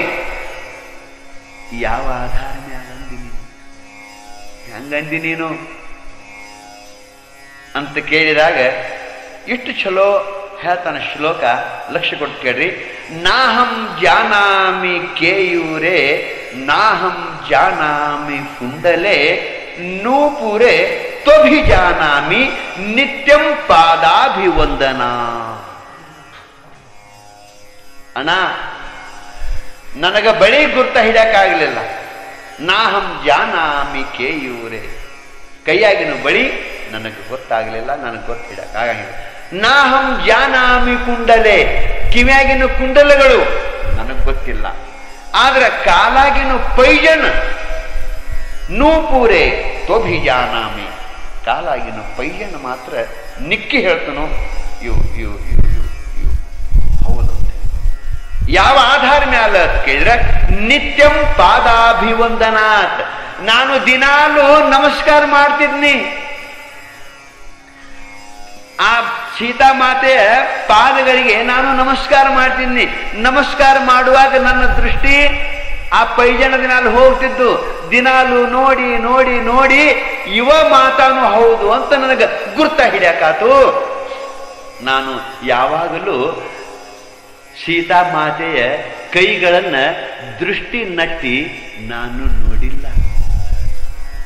ಆ ತಾಯಿಯ ಮುಖ, ಕುಂಡಲ, ಇವು ಏನಲ್ಲ ಕಿವಿಯಾಗಿನ ಕುಂಡಲ, ಇವು ಸಹಿತ ನಾನು ದೃಷ್ಟಿ ನಟ್ಟು ನಾನು ಆ ತಾಯಿಯ ಮುಖ ಸುಮ್ಮನೆ ನೋಡ್ತಾನಟ, ಹಿಂಗ್ ನೋಡ್ತಾನ. ಮತ್ತೆ ನನ್ನ ದೃಷ್ಟಿ ವಾರಿನ ಇರ್ತೈತಿ.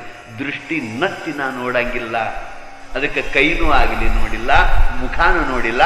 ದಿವಸ ಮಾತ್ರ ನಾನು ನಮಸ್ಕಾರ ಮಾಡುವಾಗ ತಾಯಿ ಪಾದಗಳನ್ನು ನೋಡ್ತೀನಿ.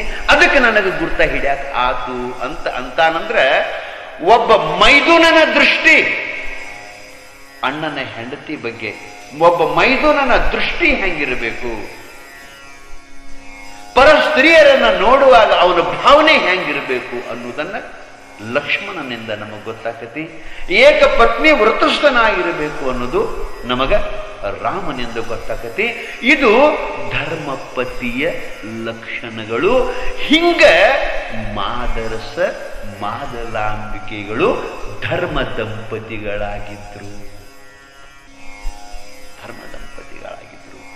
ಅವರಿಗೆ ಒಂದು ಹೆಣ್ಣು ಮಗು ಹುಟ್ಟುತ್ತದೆ. ಅವರಿಗೆ ಒಂದು ಹೆಣ್ಣು ಮಗು ಹುಟ್ಟಿದಾಗ ಆ ಹೆಣ್ಣು ಮಗುವಿಗೆ ನಾಗಲಾಂಬಿಕೆ ಅಂತ ಹೆಸರಿಡ್ತಾರೆ. ನಾಗಲಾಂಬಿಕೆ, ನಾಗಲಾಂಬಿಕೆ. ಅದಕ್ಕೆ ಅಕ್ಕ ನಾಗಮ್ಮ ಅಂತೀವಲ್ಲ ನಾವು. ಬಸವಣ್ಣನವರ ಅಕ್ಕ ನಾಗಮ್ಮ ಅಂತೀವಲ್ಲ. ನಾಗಲಾಂಬಿಕೆ ಹುಟ್ಟುತ್ತಾಳು. ನಾಗಲಾಂಬಿಕೆ ಹುಟ್ಟಿದ ಬಳಿಕ ಪುನಃ 15 ವರ್ಷಗಳ ಪರ್ಯಂತ ಅವರಿಗೆ ಮಕ್ಕಳಾಗಲಿಲ್ಲ.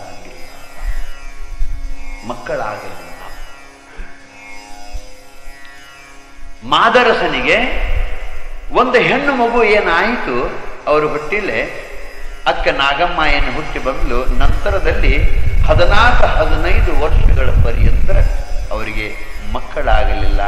ಅದರಾಗ ಒಂದು ಗಂಡು ಮಗು ಆಗಬೇಕು ಅಂತ ಅವರ ಹಂಬಲಿತ್ತು.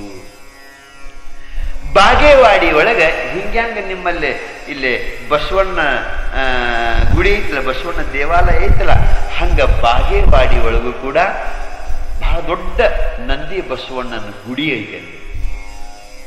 ಆ ಊರಿನ ಆರಾಧ್ಯ ದೇವರು ಹೆಂಗ ಇಲ್ಲಿ ನಿಮ್ಮ ಅರಳಿಮಟ್ಟಿ ಒಳಗ ನಿಮಗ ಆರಾಧ್ಯ ದೈವ ದೇವರು ಬಸವಣ್ಣ ಹೆಂಗೋ ಹಂಗ ಬಾಗೇವಾಡಿ ಒಳಗ ಆರಾಧ್ಯ ದೇವರು ಗ್ರಾಮ ದೇವತಾ ಅಂತಂದ್ರೆ ನಂದಿ ಬಸವಣ್ಣ. ಬಹಳ ದೊಡ್ಡ ಮೂರ್ತಿ ಅದ. ನೀವು ನೋಡಿರ್ಬಹುದು ಬಹಳ ಜನ ಹೋಗಿ.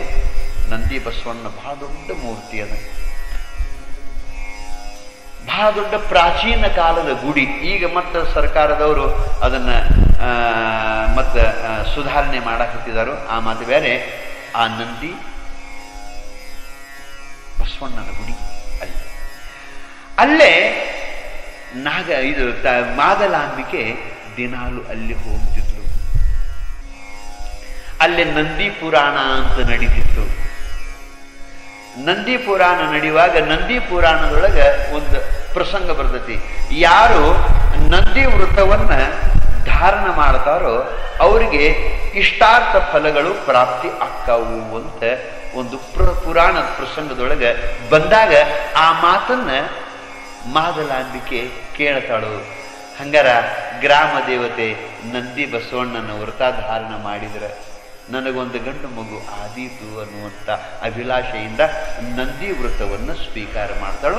ದಿನಾಲು ಹೋಗುದು ಬರುದು ಮಾಡ್ತಾಳೆ. ಅದಕ್ಕೆ ಒಟ್ಟಾರೆ ಹೇಳಬೇಕು ಅಂತಂದ್ರೆ ಅವರು ಶಿವಚಿಂತೆ ಶಿವ ಧ್ಯಾನದೊಳಗೆ ಕಾಲ ಕಳೀತಾ ಇದ್ರು ದಂಪತಿಗಳು. ಅವರಿಗೆ ಒಂದು ಹೆಣ್ಣು ಮಗುವಾಗಿತ್ತು ಅಂತ ಹೇಳಿದಲ್ಲ, ಆ ಮಗುವಿನ ಜೊತೆಗೆ ಅವರು ಶಿವಚಿಂತೆ ಶಿವ ಧ್ಯಾನದೊಳಗೆ ಕಾಲ ಕಳೀತಾ ಇದ್ರು. ಹಂಗ ಗೃಹಸ್ಥ ಜೀವನದೊಳಗೆ ನಾವು ನೀವು ಕೂಡ ಶಿವಚಿಂತೆ ಶಿವ ಧ್ಯಾನದೊಳಗೆ ಕಾಲ ಕಳಿಬೇಕು. ಉದ್ಯೋಗ ಇರತೈತಿ, ಕಾಯಕ ನಾವು ಮಾಡಬೇಕು. ಕಾಯಕ ಮಾಡುವುದರ ಜೊತೆಗೇನೆ ಗೃಹಸ್ಥ ಜೀವನವನ್ನು ನಡೆಸುವುದರ ಜೊತೆಗೇನೆ ಶಿವಚಿಂತೆ ಶಿವಧ್ಯಾನವನ್ನು ನಾವು ಮಾಡ್ತಾ ಇದ್ದೀವಿ. ಕನಿಷ್ಠ ಪಕ್ಷಕ್ಕೆ ನಿಮಗೊಂದು ಒಂದು ಒಂದು ಒಂದು ಒಂದು ಮಾತು ಅದನ್ನು ಕೇಳ್ರಿ. ನೀವೆಲ್ಲ ನಿಮ್ಮ ನಿಮ್ಮ ಧರ್ಮಕ್ಕನುಸಾರವಾಗಿ ಏನು ಲಿಂಗ ಪೂಜಾ ಆಯಿತು ಆ ಲಿಂಗ ಪೂಜಾ ಮಾಡಬೇಕು. ಯಾರು ನಮಾಜ್ ಮಾಡೋರಿದ್ರೆ ಅವರು ನಮಾಜ್ ಕಡ್ಡಾಯವಾಗಿ ಮಾಡಬೇಕು. ಇದು ಧರ್ಮದ ನಿಯಮಗಳು, ಗೃಹಸ್ಥರು ಪರಿಪಾಲನೆ ಮಾಡುವಂಥ ನಿಯಮಗಳು. ಒಂದು ವೇಳೆ ನಾವಿನ್ನೂ ಲಿಂಗ ದೀಕ್ಷಾ ತಗೊಂಡಿಲ್ಲ, ನಾವಿನ್ನೂ ಲಿಂಗ ಪೂಜಾ ವಿಧಿ ವಿಧಾನ ನಮಗೆ ಗೊತ್ತಿಲ್ಲ ಅಂದ್ರೆ ಕನಿಷ್ಠ ನೀವು ಏನು ಮಾಡಬೇಕು ಅಂತ ಕೇಳಿದ್ರೆ, ಸ್ನಾನ ಮಾಡಿದ ಬಳಿಕ ನೀವು ಮನ್ಯಾಗಾರ ಕುಂಡ್ರಿ, ಬೇಡ ಇಲ್ಲಿ ಬಂದಾರ ಕುಂಡ್ರಿ, ಎಲ್ಲಾರ ಕುಂಡ್ರಿ, ಕೂತ ಬಳಿಕ 108 ಸಲ ಓಂ ನಮಃ ಶಿವಾಯ ಅನ್ನಬೇಕು ನೀವು. ಅತ್ಯಂತ ಅತ್ಯಂತ ಇದು ಸರಳವಾದ ಸುಲಭವಾದ ನಿಯಮ ಇದೆ. 108 ಸಲ. ಇದಕ್ಕೇನು ತಾಸು 2 ತಾಸು ಹತ್ತಂಗಿಲ್ಲ. ಒಂದು 10 ನಿಮಿಷ ಅಷ್ಟ, ಒಂದು 10 ನಿಮಿಷ ಅಷ್ಟ. ಸ್ನಾನ ಮಾಡಿದ ಕೂಡಲೇ ಬೆಳಿಗ್ಗೆ ಮನೆಯೊಳಗೆ, ಯಾಕಂತಂದ್ರೆ ಇದು ನಮ್ಮ ನಿಯಮದ, ಇದು ನಾವು ಶಿವಚಿಂತೆ ಶಿವಧ್ಯಾನದೊಳಗೆ ಕಾಲು ಕಳಿಬೇಕು. ನಂತರದಲ್ಲಿ ಮತ್ತೆ ನಾವು ಕಾಯಕ ಮಾಡೋದಿರ್ತೈತಿ. ಅದಕ್ಕೆ ಓಂ ನಮಃ ಶಿವಾಯ, ಓಂ ನಮಃ ಶಿವಾಯ, ಓಂ ನಮಃ ಶಿವಾಯ. ನೀವು ಬಾಯಿಲ್ಯಾರ ಅನ್ರಿ, ಬೇಡ ಹಂಗ ತುಟಿ ಒಳಗಾರ ಅನ್ರಿ, ಮನಸ್ಸಿನ್ಯಾಗಾರ ಅನ್ರಿ, 108 ಸಲ ಅಂದು ಅದನ್ನು ನಿಮ್ಮ ಮೈ ಮ್ಯಾಲ ನೀವು ಹಿಂಗೆ ಊದಿಕೊಂಡು ಸವರಿಕೊಂಡು ನೀವು ಎದ್ರಿ ಅಂತಂದ್ರೆ ನಿಮ್ಮ ಜೀವನ ಇಷ್ಟು ಪರಮ ಪವಿತ್ರವಾದಂಥ ಜೀವನ. ಆ ನಾಮದೊಳಗೆ, ಆ ಓಂ ನಮಃ ಶಿವಾಯ ಅನ್ನುವಂಥ ಮಂತ್ರದೊಳಗೆ ಅಂಥ ಮಹಾಶಕ್ತಿ ಇರುತ್ತೆ. ನಮ್ಮ ಪಾಪಗಳನ್ನು ನಿವೃತ್ತಿ ಮಾಡುವಂಥ ಶಕ್ತಿ, ನಮ್ಮ ತನು ಶುದ್ಧ ಮಾಡುವಂಥ ಶಕ್ತಿ, ನಮ್ಮ ವಾಣಿ ಶುದ್ಧ ಮಾಡುವಂಥ ಶಕ್ತಿ, ನಮ್ಮ ಮನಸ್ಸನ್ನ ಶುದ್ಧ ಮಾಡುವಂಥ ಶಕ್ತಿ ಆ ಮಂತ್ರದೊಳಗೆ. ಇದನ್ನ ಎಲ್ಲರೂ ಅವರ ಇವರ ಅಂತಲ್ಲ, ಮನುಷ್ಯರಾಗಿ ಹುಟ್ಟಿ ಬಂದವರಿಗೆಲ್ಲ ಅನ್ನಾಕ ಅಧಿಕಾರ ಐತಿ, ಹಕ್ಕೈತಿ. ಅದನ್ನ ಬಸವಣ್ಣನೇ ನಮಗೆ ತಂದು ಕೊಟ್ಟದ್ದು. ಮೊದಲ ಅಂದವ್ರ ನಾಲಿಗೆ ಕತ್ತರಿಸ್ತಿದ್ರು ಅಂತ ನಾವು ನಿನ್ನೆ ಹೇಳ್ಕೊಂಡು ಬಂದೀವಿ. ಬಸವಣ್ಣನ ಕೃಪೆಯಿಂದ ಇದು ಪ್ರಾಪ್ತವಾದದ್ದು. ಎಲ್ಲರಿಗೂ ಸ್ತ್ರೀ ಪುರುಷರಿಗೂ ಎಲ್ಲರಿಗೂ ಓಂ ನಮಃ ಶಿವಾಯ ಅನ್ನುವ ಹಕ್ಕರಿ. ಇದನ್ನು ಸ್ವತಃ ಬಸವಣ್ಣವ್ರು ಹೇಳ್ತಾರೆ, ನಾ ಹೇಳೋದಲ್ಲ, ಸ್ವತಃ ಬಸವಣ್ಣವ್ರು ಹೇಳ್ತಾರೆ. ಮಂತ್ರ ಎಷ್ಟು ದ್ವಾಡದು ಅಂತ ಕೇಳಿದ್ರೆ, ಕರಿ ಅಂಜುವುದು ಅಂಕುಶಕ್ಕಯ್ಯ, ಗಿರಿ ಅಂಜುವುದು ವಜ್ರಾಯುಧಕ್ಕಯ್ಯ, ಕಾನನ ಅಂಜುವುದು ಬೇಗೆಗಯ್ಯ, ತಮಂಧ ಅಂಜುವುದು ಜ್ಯೋತಿಗಯ್ಯ, ಇದರಂತೆ ಪಂಚಮಹಾಪಾತಕ ಅಂಜುವುದು ಕೂಡಲ ಸಂಗಮ ದೇವ ನಿನ್ನ ನಾಮಕ್ಕಯ್ಯ. ಏನ್ ಹೇಳ್ಬೇಕು ಇನ್ನು ನಿಮಗೆ? ಕರಿ ಅಂಜುವುದು ಅಂಕುಶಕ್ಕಯ್ಯ. ಕರಿ ಅಂದ್ರೆ ಆನಿ, ಮದ ಏರಿದ ಆನಿ, ಮನಬಲ್ಲಂಗ ಕುಣಿದಾಡುವ ಜಿಗದಾಡುವ ಆನಿ ಹತೋಟಿಗೆ ಬರಬೇಕಾಗಿತ್ತು ಅಂತಂದ್ರೆ ಹೆಂಗ ಒಂದು ಅಂಕುಶ ಬೇಕೋ, ಅಂಕುಶಕ್ಕೆ ಹೆಂಗ ಆನಿ ಅಂಜತೈತೋ. ಉದಾಹರಣೆ ಹೆಂಗ್ ಕೊಡ್ತಾರೆ ನೋಡ್ರಿ. ಕರಿ ಅಂದ್ರೆ ಆನಿ, ಕರಿ ಅಂಜುವುದು ಅಂಕುಶಕ್ಕಯ್ಯ, ಗಿರಿ ಅಂಜುವುದು ವಜ್ರಾಯುಧಕ್ಕಯ್ಯ. ಎರಡನೇ ಉದಾಹರಣೆ, ಕಾನನ ಅಂಜುವುದು ಬೇಗೆಗಯ್ಯ, ತಮಂಧ ಅಂಜುವುದು ಜ್ಯೋತಿಗಯ್ಯ ಅಂತ 4 ಉದಾಹರಣೆ ಕೊಡ್ತಾರೋ. ಹಂಗ ಪಂಚ ಮಹಾಪಾತಕ ಅಂಜುವುದು ಕೂಡಲ ಸಂಗಮ ದೇವ ನಿನ್ನ ನಾಮಕ್ಕಯ್ಯ ಅಂತಾರೆ. ಕರಿ ಅಂದ್ರೆ ಆನಿ, ಆನಿ ಹೆಂಗ ಅಂಕುಶಕ್ಕೆ ಅಂಜುತ್ತೈತೋ ಹಂಗ ನಮ್ಮಲ್ಲೇ ಆನಿ ಅಂತ ಅಷ್ಟ ಮದಗಳು ಅಂತಿರ್ತಾವ, ಕಾಮ ಕ್ರೋಧಾದಿ ದುಷ್ಟ ದುರ್ಗುಣಗಳು ಅಂತಿರ್ತಾವ. ಅವು ಮನ ಬಂದಂಗನೆ ಕುಣಿದಾಡ್ತಿರ್ತಾವ, ಜಿಗದಾಡ್ತಿರ್ತಾವ. ಅಂತ ಸಂದರ್ಭದೊಳಗ ಓಂ ನಮಃ ಶಿವಾಯ ಅನ್ನುವಂತ ಒಂದು ಮಂತ್ರ ನಿನ್ನ ಬಾಯಾಗ ಬಂತು ಅಂತಂದ್ರ ಅದು ಅಂಕುಶಕ್ಕಿದ್ದಂಗ, ಅದು ಕ್ರಮೇಣ ಆನಿ ಹೆಂಗ ನಿಯಂತ್ರಣಕ್ಕೆ ಬರ್ತೈತೋ ಹಂಗ ನಿನ್ನಲ್ಲಿರುವಂತ ದುಷ್ಟ ಗುಣಗಳು ನಿಯಂತ್ರಣಕ್ಕೆ ಬರ್ತಾವ. ಅದಕ್ಕೆ ಕರಿ ಅಂಜುವುದು ಅಂಕುಶಕ್ಕಯ್ಯ. ಗಿರಿ ಅಂಜುವುದು, ಗಿರಿ ಅಂತಂದ್ರ ಕಲ್ಲಿನ ಪರ್ವತ, ಪಡಿಗಲ್ಲ. ಆ ಪಡಿಗಲ್ಲ ಮ್ಯಾಲ ಒಂದು ವಜ್ರದ ಆಯುಧ ಹಿಂಗ ಹಾಕಿದ್ರೆ ಅದೆಲ್ಲ ಪುಡಿ ಪುಡಿಯಾಗಿ ಹೆಂಗ ಕಲ್ಲು ಹೋಗ್ತೈತೋ ಹಂಗ ಕಠಿಣವಾದಂತ ಕಲ್ಲಿನಂತ ಕಷ್ಟಗಳು ಪ್ರಸಂಗಗಳು ನಿನ್ನ ಜೀವನದೊಳಗೆ ಬಂದಾಗ, ಪಾಪದ ಫಲರೂಪವಾಗಿ ಅನೇಕ ದುಃಖ ದುಮ್ಮಾನುಗಳು ನಿನಗೆ ಬಂದಾಗ, ಕಲ್ಲಿನಂತ ಕಠಿಣ ಪ್ರಸಂಗಗಳು ನಿನ್ನ ಜೀವನದೊಳಗೆ ಬಂದಾಗ ನಿನ್ನ ಬಾಯಾಗ ಓಂ ನಮಃ ಶಿವಾಯ ಅನ್ನುವಂತ ವಜ್ರದ ಆಯುಧ ಇತ್ತು ಅಂತಂದ್ರೆ ಬರುವಂತ ಕಷ್ಟಗಳೆಲ್ಲ ಪುಡಿ ಪುಡಿಯಾಗಿ ಹೋಗ್ತಾವ, ನೀವು ಉದ್ಧಾರ ಆಗ್ತಿ. ಇದಕ್ಕೆ ಓಂ ನಮಃ ಶಿವಾಯ ಅನ್ನು. ಗಿರಿ ಅಂಜುವುದು ವಜ್ರಾಯುಧಕ್ಕಯ್ಯ, ಕಾನನ ಅಂಜುವುದು ಬೇಗೆಗಯ್ಯ. ಕಾನನ ಅಂತಂದ್ರೆ ದಟ್ಟವಾಗಿ ಬೆಳೆದಂತ ಬೆಟ್ಟ, ಕಾನನ ಅಂತಂದ್ರೆ ಅಡವಿ, ಭಯಂಕರ ಗಿಡ ಗಂಟಿ ಏನು ದಾರಿನೇ ಇರಂಗಿಲ್ಲ ಹಂಗ ಬೆಳೆದಿರ್ತೈತಲ್ಲ, ಹಂಗ ನಮ್ಮ ಅಂತಃಕರಣದೊಳಗ ಜನ್ಮ ಜನ್ಮಾಂತರದ ಪಾಪದ ಹೀನ ಸಂಸ್ಕಾರಗಳು ಕಂಟಿ ಗಿಡ ಗಂಟಿ ಮುಳ್ಳ ಭಯಂಕರ ಬೆಳೆದಾವ. ನಮಗ ಪರಮಾತ್ಮನ ಕಡೆ ಮುಖ ಮಾಡಲಾರದಷ್ಟು ಅವು ಅಡಚಣೆ ಮಾಡಿಬಿಟ್ಟಾವ, ಪರಮಾತ್ಮನ ಕಡೆ ಹೋಗಲಾರದಷ್ಟು ಅಡಚಣೆ ಮಾಡಿಬಿಟ್ಟಾವ, ದಾರಿ ಬಂದ್ ಮಾಡಿಬಿಟ್ಟಾವ. ಅಂತದ್ರೊಳಗ ಓಂ ನಮಃ ಶಿವಾಯ ಅನ್ನುವಂತ ಒಂದು ಕಿಡಿ ನಿನ್ನ ಅಂತಃಕರಣದೊಳಗೆ ಬಿತ್ತು ಅಂತಂದ್ರೆ ಹ್ಯಾಂಗ ಬೆಟ್ಟದೊಳಗೆ ಬೆಂಕಿ ಹತ್ತಿರ್ತೈತ್ಲ, ಗಾಳಿಯಿಂದ ಒಂದಕ್ಕೊಂದು ಗಿಡ ತಿಕ್ಕಿಯಾಡಿ ಬೆಂಕಿ ಹತ್ತೈತ್ಲ, ಹ್ಯಾಂಗೆಲ್ಲ ಸುಟ್ಟು ಬೂದಿಯಾಗಿ ಹೋಗ್ತೈತೋ ಹಂಗ ಜನ್ಮ ಜನ್ಮಾಂತರದ ಪಾಪದ ಹೀನ ಸಂಸ್ಕಾರಗಳು ಸುಟ್ಟು ಬೂದಿಯಾಗಿ ಹೋಗ್ತಾವು.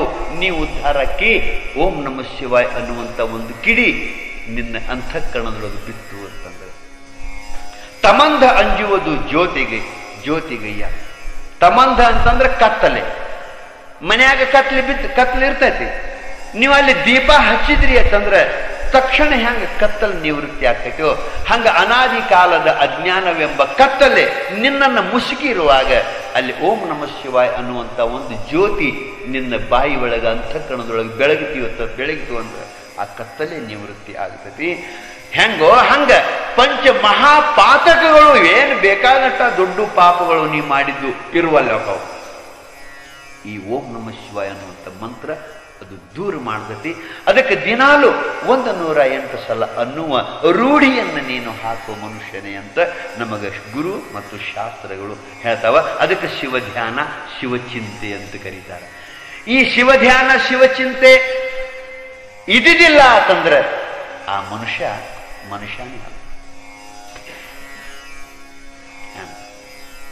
ಇದು ನಾ ಹೇಳೋ ಮಾತಲ್ಲ, ಎಲ್ಲರೂ ಮತ್ತೆ ನೀವು ಏನೋ ಮರ ಅಂತಂದಿಗಿಂದಿರಿ ನೀವು. ಶಿವಧ್ಯಾನ ಶಿವಚಿಂತೆ ಇಲ್ಲದ ಮನುಷ್ಯ ಅವ ಎಂಥವ ಅನ್ನೋದು ನಾ ಹೇಳೋದು ಬೇಡ, ಸ್ವತಃ ಬಸವಣ್ಣವರ ಹೇಳ.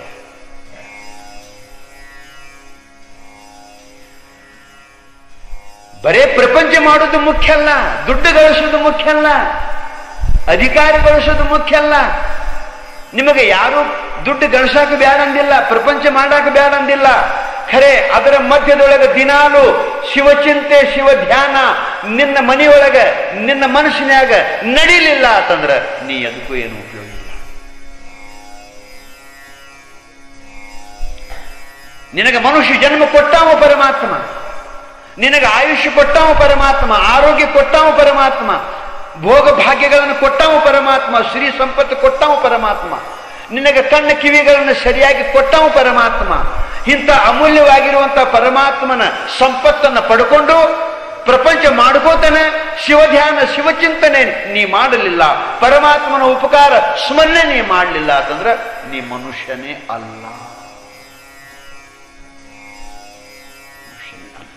ಇದನ್ನ ಬಸವಣ್ಣವ್ರು ಎಷ್ಟು ಚಂದ ಹೇಳ್ತಾರಂತಂದ್ರೆ, ಶಿವಧ್ಯಾನ ಶಿವಚಿಂತೆ ಶಿವಧ್ಯಾನವಿಲ್ಲದ ಮನುಜರು ಸಗನಕ್ಕೆ ಸಾಸಿರ ಹುಟ್ಟವೇ ದೇವ. ಕಾಡ ಮೃಗವೊಂದಾಗಿರಲಾರದೆ ದೇವ, ಊರ ಮೃಗವೊಂದಾಗಿರಲಾರದೆ ದೇವ. ನಮ್ಮ ಕೂಡಲ ಸಂಗನ ಶರಣರಿಲ್ಲದ ಊರು ದೇಶ ವನವಾಸ ನರವಿದ್ಯೆ ಕಾಣಿರಣ್ಣ.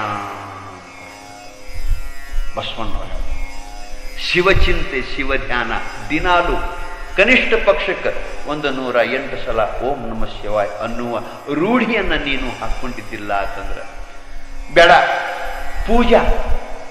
ಪೂಜಾ ಮಾಡುವ ರೂಢಿಯನ್ನು ನೀನು ಅಳವಡಿಸಿಕೊಟ್ಟಿದ್ದಿಲ್ಲ ಅಂತಂದ್ರೆ ನೀವೊಬ್ಬ ಲಿಂಗಾಯತನಾಗಿ ಒಬ್ಬ ಲಿಂಗವಂತನಾಗಿ ದಿನಾಲು ಒಮ್ಮೆರೆಯಕೊಂದಕ್ಕೆ ಲಿಂಗ ಪೂಜಾ ನೀನು ಮನಗೊಟ್ಟು ಮಾಡ್ತಿದ್ದಿಲ್ಲ ಅಂತಂದ್ರೆ, ಶಿವಚಿಂತೆ ಶಿವ ಧ್ಯಾನ ನೀನು ಮಾಡಲಿಲ್ಲ ಅಂತಂದ್ರೆ, ನೀವೊಬ್ಬ ಮುಸಲ್ಮಾನನಾಗಿ ನೀ ನಿಷ್ಠೆಯಿಂದ ನೀ ನಮಾಜ್ ಮಾಡ್ತಿದ್ದಿಲ್ಲ ಅಂತಂದ್ರೆ ನೀ ಅದಕ್ಕೂ ಉಪಯೋಗ ಇಲ್ಲ. ಅದಕ್ಕೆ ಹೆಂಗ ಅಂತ ಕೇಳಿದ್ರೆ, ಹುಟ್ಟಿ ಬಂದದಿ ಶಿವ ಧ್ಯಾನ ಶಿವಚಿಂತನೆ ಇಲ್ಲ, ಹುಟ್ಟಿ ಬಂದದಿ, ನೀವು ಹುಟ್ಟಿ ಬಂದ ಕೆರೆ ಏನು ಬಹಳ ದೊಡ್ಡ ಸಾಧನೆ ಏನಾಗಲಿಲ್ಲ, ಶಿವ ಧ್ಯಾನ ಶಿವಚಿಂತನೆ ಇದ್ದಿದ್ದಿಲ್ಲ ಅಂತಂದ್ರೆ, ಹಂಗಾರ ನೀ ಹುಟ್ಟಿದಕ್ಕೆ ಹೆಂಗಪ್ಪ ಅಂತ ಕೇಳಿದ್ರೆ, ಸಗಣಕ್ಕೆ ಸಾಸಿರ ಹುಳ ಹುಟ್ಟವೇ ದೇವ. ಈಗ ಶಗಣಿ ಒಳಗ ಅವ್ರು ಹೇಳ್ಯಾರ, ಮತ್ತೆ ನನಗೇನಾರ ಅಂತೀನಿ, ನೀವು ಶಗಣಿ ಒಳಗೆ ಹುಳ ಹುಡ್ತಾವಿಲ್ಲ, ಹುಡ್ತಾವು, ಅವೇನು ಜಪ ತಪ ಮಾಡ್ತಾವನ? ಏನು ಮಾಡಂಗಿಲ್ಲ, ಅಲ್ಲೇ ಹುಟ್ಟತಾವ, ಅಲ್ಲೇ ಬೆಳಿತಾವ, ಅಲ್ಲೇ ದೊಡ್ಡ ಹೋಕ್ಕವ, ಅಲ್ಲೇ ಮಕ್ಕಳು ಹಡಿತಾವ, ಅಲ್ಲೇ ಸತ್ತು ಹೋಕ್ಕವು. ಮತ್ತು ಅಟ್ಟು ಆದಂಗೆ ಆತು ನಿಂತು ಬಾಳೆ. ಶಗಣಿಯಾಗಿನ ಹುಳ ಹುಟ್ಟಿದಂಗೆ ಹುಟ್ಟಿ ಬಂದು ಅಂದಂಗೆ ಆತು ಅಂತಾರ ಅವ್ರು. ಶಿವಧ್ಯಾನ ಶಿವಚಿಂತನೆ ಇಲ್ಲದ ಮನುಷ್ಯ ಸಗಣಕ್ಕೆ ಸಾಸಿರ ಹುಳ ಹುಟ್ಟವೆ, 1,000 ಹುಡ್ತಾವ ಅವು. ಮತ್ತ ಕಾಡ ಮೃಗ ಒಂದಾಗಿರಲಾರದೆ ದೇವ. ಕಾಡಿನ್ಯಾಗನೂ ರಗಡ ಮೃಗಗಳು ಹುಡ್ತಾವು, ಒಂದ್ಕೊಂದು ಕಡದಾಡ್ತಾವ, ಬಡದಾಡ್ತಾವ, ಹರಪ್ ತಿಂತಾವ, ಮುರುಗ್ ತಿಂತಾವ, ದೊಡ್ಡ ಹಾಕಾವ, ಅವು ಮಕ್ಕಳನ್ನ ಹಡಿತಾವ, ಹೆಂಗಾರ ಬದುಕ್ತಾವ, ಹೆಂಗಾರ ಸತ್ತು ಹೋಗ್ತಾವು. ಹಂಗ ನೀನು ಒಬ್ಬ ಹುಟ್ಟೇದಿ, ಹೊಡೆದಾಡ್ತಿ, ಬಡದಾಡ್ತಿ, ಕಡದಾಡ್ತಿ, ದುಡ್ಡಿಗಾಗಿ ಆಸ್ತಿಗಾಗಿ ಮಾಡಿ ಒಂದಿನ ಸತ್ತು ಹೊಕ್ಕಿ. ಮತ್ತು ಅವು ಮೃಗಗಳು ಅಟ್ಟ ಮಾಡ್ತಾವು, ಮತ್ತು ನಿನ್ನ ಬಾಳೆನೂ ಅಟ್ಟ ಆತು. ಶಿವಧ್ಯಾನ ಶಿವಚಿಂತನೆ ಇದ್ದಿದ್ದಿಲ್ಲ ಅಂತಂದ್ರೆ, ಅಡವ್ಯಾಗಿನ ಮೃಗಕ್ಕಿಂತಲೂ ನೀವೇನ ದೊಡ್ಡವ ಅಲ್ಲ, ಶಗಣಿಯಾಗಿನ ಹುಳದಕ್ಕಿಂತಲೂ ನೀವೇನು ದೊಡ್ಡವ ಅಲ್ಲ. ಅಷ್ಟ ಅಲ್ಲ, ಊರ ಮೃಗ ಒಂದಾಗಿರಲಾರದೆ ದೇವ. ಊರಾಗಿನ ಮೃಗಗಳು ಅಂತಂದ್ರೆ ಏನು ಹೇಳ್ಬೇಕು, ಊರಾಗಿನ ಮೃಗಗಳು ಒಡದು ಹೇಳಕ್ ಬರಂಗಿಲ್ಲ. ಇನ್ನು ಬರ್ತಾವು ಅಂತಂದ್ರೆ ಹೇಳಂದ್ರೆ ಹೇಳ್ತೀವಿ. ಅವು ನಾಯಿ ಅವು ಇರ್ತಾವಲ್ಲ, ಅವು ಇರ್ತಾವ, ನಾಯಿನೂ ಇರ್ತಾವಲ್ಲ, ಅವು ಹುಟ್ತಾವು, ಅವು ಬೆಳಿತಾವು, ಅವು ಏನೆಲ್ಲ ಮಾಡ್ತಾವು, ಅವು ಮಕ್ಕಳನ್ನ ಹಡಿತಾವ, ಅವು ಕಡದಾಡ್ತಾವು, ಬಡದಾಡ್ತಾವು, ಚಾಚು ಅಂತಾವು. ಒಂದಿನ ಶಿವಾಯನ ಮಂದು ಹೋಕ್ಕವು, ಸತ್ತು ಹೋಕ್ಕವು. ನೀ ಪ್ರಪಂಚ ಮಾಡೋದು ಮುಖ್ಯ ಅಲ್ಲ, ನಿನಗೆ ಮಾಡಬೇಡ ಅನ್ನಂಗಿಲ್ಲ. ನೀ ಬೇಕಾದಷ್ಟು ಗಳಿಸು, ಕೋಟ್ಯಾಧೀಶನಾಗು, ಸಂತೋಷದ ಪರಮಾತ್ಮ ನಿನಗೆ ಅನುಕೂಲ ಮಾಡ್ಯಾನು. ಲಕ್ಷಾಧೀಶನಾಗು, ಕೋಟ್ಯಾಧೀಶನಾಗು, ಬೇಕಾದಷ್ಟು ದೊಡ್ಡ ಮನೆಗಳನ್ನ ಕಟ್ಕೋ, ಕಾರ್ ಬಂಗಲೆಗಳನ್ನ ತಗೋ, ಬೇಕಾದಷ್ಟು ವೈಭವ ದೇವರು ನಿನ್ನ ಕೊಟ್ಟಾಗ ಉಪಭೋಗ ಮಾಡ. ದೇವರು ಕೊಟ್ಟಾಗ ನೀನು ಉಪಭೋಗ ಮಾಡ. ಖರೆ ಕೊಟ್ಟವನ ಉಪಕಾರ ಸ್ಮರಣೆ ನೀ ಮಾಡಲಿಲ್ಲ ಅಂತಂದ್ರೆ, ಶಿವ ಧ್ಯಾನ ಶಿವಚಿಂತನೆ ದಿನಾಲು, ಇದು ಒಂದು ದಿವಸ ಅಲ್ಲ, ಇದು ಶ್ರಾವಣ ಐತೆ ಅಂತಲ್ಲ, ಶ್ರಾವಣ ಬಂದತಿ ಅಂತ ಹೇಳ್ಯಾರಲ್ಲ, ಶಿವರಾತ್ರಿ ಬಂದತಿ ಅಂತಲ್ಲ, ರಂಜಾನ್ ಬಂದತಿ ಅಂತಲ್ಲ. ಪ್ರತಿ ದಿವಸ ನೀನು ಒಂದು ದಿವಸದೊಳಗೆ ಒಂದು ಅರ್ಧ ತಾಸಾರ ಪರಮಾತ್ಮನ ಪೂಜಾದ ಸಲುವಾಗಿ, ಪರಮಾತ್ಮನ ಉಪಕಾರ ಸ್ಮರಣೆ ಮಾಡೋ ಸಲುವಾಗಿ, ಧ್ಯಾನ ಮಾಡೋ ಸಲುವಾಗಿ, ಪೂಜಾ ಮಾಡೋ ಸಲುವಾಗಿ ನೀನು 24 ತಾಸು ಟೈಮದೊಳಗೆ ಒಂದು ಅರ್ಧ ತಾಸು ಪೋಣಾ ತಾಸು ನೀ ತೆಗೆದ ಇಡಲಿಲ್ಲ ಅಂತಂದ್ರೆ, ನೀ ಬರೇ ಪ್ರಪಂಚದೊಳಗನ ಬಿದ್ದು ಕ್ಯಾರಿ ಬೆನ್ನು ಹತ್ತಿ ಹಾದಿ ಅಂತಂದ್ರ, ಶಗಣಿಯಾಗಿನ ಹುಳದಕ್ಕಿಂತಲೂ ನೀ ಏನು ದೊಡ್ಡವಲ್ಲ, ಅಡವ್ಯಾಗಿನ ಮೃಗಕ್ಕಿಂತಲೂ ನೀ ಏನು ದೊಡ್ಡವಲ್ಲ, ಊರಾಗಿನ ನಾಯಿಗಳಕ್ಕಿಂತಲೂ ನೀ ಏನು ದೊಡ್ಡವಲ್ಲ. ನೀ ನೋಡಾಕಟ್ಟ ದೊಡ್ಡವ, ಏನು ಉಪಯೋಗ ಇಲ್ಲ ಅಂತ ಹೇಳ್ತಾರೆ. ಅದಕ್ಕೆ ಬಂಧುಗಳೇ ಲಕ್ಷ್ಯ ಕೊಟ್ಟು ಕೇಳ್ರಿ. ಒಂದು ಅರ್ಧ ತಾಸಾರ ಭಗವಂತನ ಬಸವ ಬಸವ ಓಂ ನಮಃ ಶಿವಾಯ ಶಿವ ಅನ್ನಬೇಕ. ನೀವು ನಿಮ್ಮ ಧರ್ಮ ಗುರುಗಳ ಕಡೆಯಿಂದ ನೀವು ದೀಕ್ಷಾ ಪಡೆಯಬೇಕ. ಅದನ್ನ ಮುಂದೆ ಪ್ರಸಂಗ ಬಂದಾಗ ಹೇಳ್ತೀವಿ ನಿಮಗೆ. ಆದ್ರೆ ಶಿವ ಧ್ಯಾನ ಶಿವಚಿಂತನೆ ಇರಬೇಕು. ಇದಿಲ್ಲ ಅಂತಂದ್ರೆ ವ್ಯರ್ಥ. ಇನ್ನೊಬ್ಬ ಹೇಳ್ತಾನೆ ಶರಣ, ಏನ್ ಹೇಳ್ತಾನಂದ್ರೆ, ವಾಯುಗುಣ ಸರ್ಪ ಬಲ್ಲುದು, ಮಧುರ ಗುಣ ಆ ಇರುವೆ ಬಲ್ಲುದು, ಗೋತ್ರದ ಗುಣ ಕಾಗೆ ಬಲ್ಲುದು, ವೇಳೆಯ ಗುಣ ಕೋಳಿ ಬಲ್ಲುದು. ಮಾನವನಾಗಿ ಜನಿಸಿದ್ದ ಬಳಿಕ ಶಿವಜ್ಞಾನ ವರಿಯದಿರ್ದೊಡೆ ಆ ಕಾಗೆ ಕೋಳಿಗಳಿಗಿಂತ ಕರಕಷ್ಟ ಕಾಣ ಕಲಿದೇವರ ದೇವ ಅಂತ ಮಡಿವಾಳ ಮಾಚಯ್ಯ ಹೇಳ್ತಾನೆ ಈ ವಚನ. ಮಡಿವಾಳ ಮಾಚಯ್ಯ, ಮಡಿವಾಳ ಅಂದ್ರೆ ಯಾರು ಗೊತ್ತದ್ರಿ? ಮಂದಿ ಅರಬಿಗಳನ್ನ ಮಡಿ ಮಾಡಿ ಕೊಡುವಂತ ಮಡಿವಾಳ ಮಾಚಿ ದೇವ ಈ ವಚನ ಹೇಳ್ತಾನ. ನೀನ್ ದೊಡ್ಡ ಹೋದಂತಾನ. ವಾಯುಗುಣ ಸರ್ಪ ಬಲುದು. ಪ್ರತಿಯೊಂದು ಪಶು ಪಕ್ಷಿ ಏನದಾವಲ್ಲ, ಪ್ರಾಣಿಗಳದಾವಲ್ಲ, ದೇವರ ಅವತರಲ್ಲಿ ಒಂದೊಂದು ವಿಶೇಷ ಗುಣ ಕೊಟ್ಟಾನ. ಹಂಗ ಮನುಷ್ಯ ನಿನಗೂ ಒಂದು ವಿಶೇಷ ಗುಣ ದೇವರ ಕೊಟ್ಟ ಕಳಿಸ್ಯಾನ. ಆ ಗುಣ ನೀವು ಉಪಯೋಗ ಮಾಡಲಿಲ್ಲ ಅಂತಂದ್ರೆ ಕಾಗಿ ಕೋಳಿಗಳಿಗಿಂತ ನೀನು ಕನಿಷ್ಠ ಹೇಳ್ತಾರೆ. ವಾಯುಗುಣ ಸರ್ಪ ಬಲ್ಲುದು. ಸರ್ಪ ಸರ್ಪ ಅಂದ್ರೆ ಹಾಮ. ಆ ಸರ್ಪದೊಳಗೆ ಒಂದು ವಿಶೇಷವಾದಂಥ ಗುಣ. ಏನ ಗುಣ ಅಂತ ಕೇಳಿದ್ರೆ ವಾಯುವಿನ ಗುಣ ಅದು ಬಲ್ಲದ್ದು. ವಾಯುವಿನ ಗುಣ ಅದಕ್ಕೆ ಗೊತ್ತಂತ. ವಾಯುವಿನ ಗುಣ ಗೊತ್ತಂದ್ರೆ ಎರಡು ದೃಷ್ಟಿ ಅದ್ರಾಗ. ಒಂದು, ಅದಕ್ಕೆ ತಿನ್ನಲಾಕ ಆಹಾರ ಸಿಗಲಿಲ್ಲ ಅಂದ್ರೂ ಬರೇ ವಾಯುವಿನ ಮ್ಯಾಲನ ಬಹಳ ದಿವಸ ಅದಕ್ಕೆ ಬದುಕ್ತೈತಿ. ಅಂತ ಶಕ್ತಿ ಪರಮಾತ್ಮ ಅದಕ್ಕೆ ಕೊಟ್ಟ. ಅದಕ್ಕೆ ತಿನ್ನಾಕ ಏನಾರ ಸಿಗಲಿಲ್ಲ ಅಂದ್ರೂ ಸಹಿತ, ಅದು ನಮಗೆ ಹೆಂಗ ಅನ್ನ ಸಿಗಲಿಲ್ಲ ಅಂದ್ರೆ ನಾವು ದೌಡ್ ಸಾಯ್ತಲ್ಲ, ಹಂಗಿಲ್ಲಂತ. ಅದಕ್ಕೆ ಅನ್ನ ಸಿಗಲಿಲ್ಲ ಅಂತಂದ್ರೆ ಅದರದೇ ಆದಂತ ಆಹಾರ ಸಿಗಲಿಲ್ಲ ಅಂದ್ರೂ ಕೂಡ ಅದು ಬರೇ ವಾಯುವನ್ನ ಸ್ವೀಕಾರ ಮಾಡಿ ಬದುಕತೈತಿ. ವಾಯುವಿನ ಮ್ಯಾಲ ಬದುಕತೈತಿ. ಇದು ಒಂದು ಗುಣ ಅದರಲ್ಲಿ ಐತಿ. ಇನ್ನೊಂದು ಗುಣ ಅದು ವಾಯುವಿನ ಸ್ಪರ್ಶದಿಂದ ಎಲ್ಲಿ ಏನ ಅತಿ ಅನ್ನೋದನ್ನು ಸಹಿತ ಅದು ಗೊತ್ತು ಹಿಡಿತೈತಿ. ಅದಕ್ಕೆ ಈ ಒಂದೊಂದು ಹಾವ ಈ ಕೊಂಗ್ರ ಇಟ್ಟಿರ್ತಾವ ಅಂತಿರ್ತಾರೆ ನೋಡ್ರಿ. ಯಾವಾರ ಕಲ್ಲು ಓದಿರ್ತಾನೋ ಅವನು ಕೊಂಗ್ರ ಇಟ್ಟಿರ್ತ ಅಂದ್ರೇನು, ಅವನ ಮೇಯಿಗೆ ಹತ್ತಿ ಬಂದ ಗಾಳಿ ಅದಕ್ಕೆ ಬಂದು ತಲುಪಿತು ಅಂತಂದ್ರೆ ಇವು ಇದೇ ಜಾಗದಾಗ ಒಗದಾವ ಅದಾ ನೀವ ನನ್ನ ಕಲ್ಲು ಒಗದಾವ ಅಂತ ಗುರ್ತು ಹಿಡಿದು ಬೆನ್ನು ಹತ್ತಿರ್ತದೆ. ಬರೇ ವಾಯುವಿನ ಮ್ಯಾಲ ಮನುಷ್ಯರನ್ನ ಗುರ್ತ ಹಿಡಿತೈತಂತೆ. ಎಲ್ಲಿ ಏನು ಪ್ರಾಣಿ ಐತಿ, ಯಾವ ವಸ್ತು ಏನೈತಿ ಅನ್ನೋದನ್ನ ತನಗೆ ಬಂದ ಗಾಳಿ ಮ್ಯಾಲನ ಗುರ್ತ ಹಿಡಿತಿರ್ತತೆ ಅಂತ. ಒಂದ್ ವೇಳೆ ಅದಕ್ಕೆ ಆಹಾರ ಸಿಗಲಿಲ್ಲ ಅಂದ್ರೂ ಅದು ವಾಯುವಿನ ಮ್ಯಾಲ ಬಹಳ ದಿವಸ ಬದುಕ್ತೈತೆ ಅಂತ. ಅದಕ್ಕೆ ವಾಯುಗುಣ ಸರ್ಪ ಬಲ್ಲುದು. ಮಧುರ ಗುಣ ಇರುವೆ ಬಲ್ಲುದು. ಮಧುರ ಗುಣ ಅಂದ್ರೆ ಸಿಹಿ ಗುಣ. ಸಿಹಿ ಎಲ್ಲೆಲ್ಲಿ ಅತಿ ಅನ್ನೋದನ್ನ ಅದು ಬಹಳ ದೊಡ್ಡ ಗೊತ್ತು ಹಿಡಿತೈತಂತ. ಈ ಮಾವಿನ ಗಿಡದಾಗ ಅದು ಕಾಯಿ ಹಣ್ಣು ಆಗೈತೋ ಇಲ್ಲೋ ಅನ್ನೋದು ಅದು ಬಡ್ಡಿ ಮೂಸಿ ನೋಡಿ ಗುರ್ತ ಹಿಡಿತೈತಂತ. ಅಲ್ಲಿ ನೋಡಿ ಕ್ಯಾರಿ ಇದ ಟೊಂಗ್ಯಾಗ ಇದ ಜಾಗದಾಗ ಈ ಕಾಡಿ ಭಾಗನ ಕಾಯಿ ಹಣ್ಣಾಗೈತಿ, ಸಿಹಿ ಐತಂತ ಇಲ್ಲೇ ಗೊತ್ತು ಮಾಡ್ಕೊಂಡು ಡೈರೆಕ್ಟ್ ಅಲ್ಲೇ ಹೋಗ್ತೈತಂತ. ನಾವು ತಿಂದು ನೋಡಿದಾಗ ಗೊತ್ತಾಗತ್ತೆ ನಮಗೆ ಹುಳಿ ಸಿಹಿ ಅನ್ನೋದು. ಕೈಯಾಗಿ ಹಿಡಿದ್ರು ಗೊತ್ತಾಗಂಗಿಲ್ಲ, ನಮಗೆ ಬಣ್ಣ ನೋಡಿದ್ರು ಗೊತ್ತಾಗಂಗಿಲ್ಲ. ಅದು ತಿಂದಾಗನ ನಮಗೆ ಅಗದಿ ಸಿಹಿ ಐತೈತಿವ, ಏನು ಮರ ಎಷ್ಟು ಹುಳಿ ಅದಾವ ಅಂತೀವಿ. ಅದು ಬರೇ ಗಿಡದ ಬಡ್ಡಿ ನೋಡಿ ಗೊತ್ತು ಮಾಡ್ಕೊತೈತೆ ಅಂತ.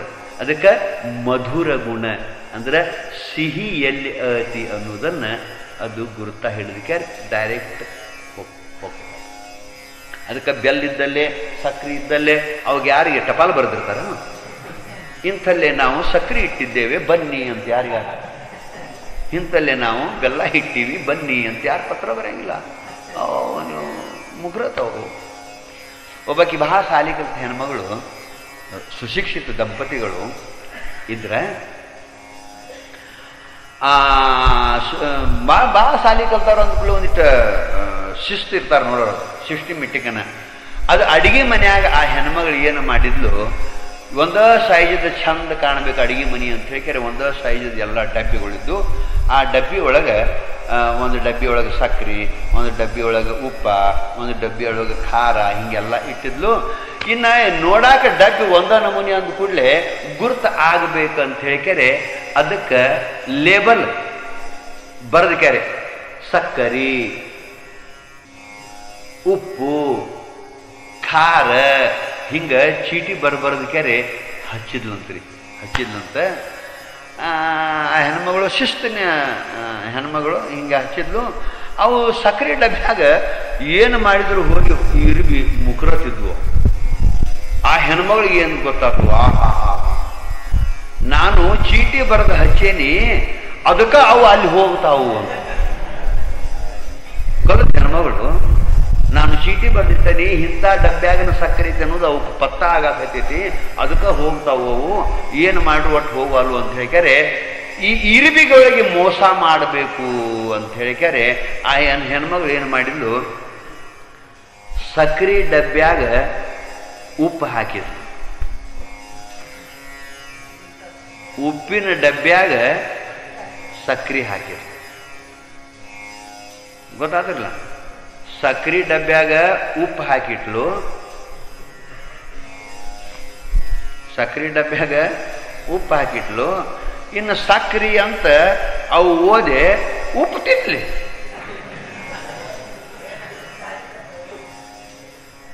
ಉಪ್ಪು ತಿನ್ಲಿ ಗೊತ್ತಾಕತಿ. ಮತ್ತ ಉಪ್ಪಿನ ಡಬ್ಬಿ ಒಳಗೆ ನಾ ಸಕ್ಕರೆ ಹಾಕೀನಿ, ಉಪ್ಪಿನ ಡಬ್ಬಿ ಅಂತ ಓದ್ತಾವ, ವಾಪಸ್ ಹೋಕ್ಕವು. ಉಪ್ಪು ಐತೆ ಹೇಳಿದ್ರೆ ಅವು ವಾಪಸ್ ಹೋಕ್ಕವು. ಅದಕ್ಕೆ ಉಪ್ಪಿನ ಡಬ್ಬ್ಯಾಗ ಸಕ್ಕರೆ ಹಾಕೇನಿ, ಸಕ್ಕರೆ ಡಬ್ಬ್ಯಾಗ ಉಪ್ಪು ಹಾಕೇನಿ, ಬೇಕಾದ್ರೆ ನಂಗೆ ಓದಿ ಬರಲಿ, ಎಡ್ತಿರ್ತಾವ ತಿನ್ಲಿ ಅಂತಂತ. ಅವೇನು ಬೋರ್ಡ್ ನೋಡಿ ಹೋಕ್ಕವ ನಾವು ಇರಿಬಿಗಳು. ಅವು ಹಂಗೆ ಹಾಕಿ ಇಟ್ಟಿದ್ಲು. ಇಟ್ಕೊಂಡೆ ಅದೇನಾಯ್ತು, ಹೊತ್ತು ಮುಳಿಗೆ ಅದೆಲ್ಲ ಹಿಂಗೆಲ್ಲ ವ್ಯವಸ್ಥೆ ಮಾಡಿದ್ಲು. ಹೆಣ್ಮಗಳು ಮನೆಯಾಗಿದ್ಲು. ಗಂಡು ಇವ ಆಫೀಸಿಂದ ಬಂದ್ರಿ. ಗಂಡು ಬರೋಟ್ಟಿಗೆ ಹೆಣ್ತಿ ಮಕ್ಕೊಂಡಿದ್ಲು. ಯಾಕೆ ಮಕ್ಕೊಂಡಿ ಅಂದ್ಕೊಳ್ಳಿ, ಯಾಕೋ ರೀ ತಲೆ ನೋಸಾಕತೈತಿ, ಮಕ್ಕೊಂಡನಿ ಅಂತ. ಹಂಗಾರೆ ತಲೆ ನೋಸಾಕತ್ತೀರ, ನಿರ್ಚಾರ ಮಾಡಿ ಕುಡಿಬಾರ್ದೇನು ಅಂತಂದಿತ್ತು. ಒಂದಿಟ್ಟು ಚಾರ ಮಾಡಿ ಕುಡಿಬಾರ್ದೇನು ಅಂದ್ಕೊಳ್ಳೆ, ಏನು ನನಗೆ ಒಟ್ಟು ಸೊಗಸಿಲ್ರಿ, ನನಗೆ ಚಹಾ ಮಾಡೋಕ್ಕೂ ಆಗವಲ್ತು, ನನಗೇನೇನೋ ಆಗವಲ್ತು ಅಂತ ಅಂದ್ಕೊಳ್ಳೆ. ಹಂಗಾರೆ ನೀನು ಮಾಡಬೇಡ, ನಾನ ಮಾಡ್ತೀನಿ, ನೀನು ಮಾಡಬೇಡ, ಚಹಾ ನಾ ಮಾಡ್ತೀನಿ. ಇವು ಹಾದ ಬರೋ ಡಬ್ಬಿ ಹೋಯ್ದಮ್ಮ,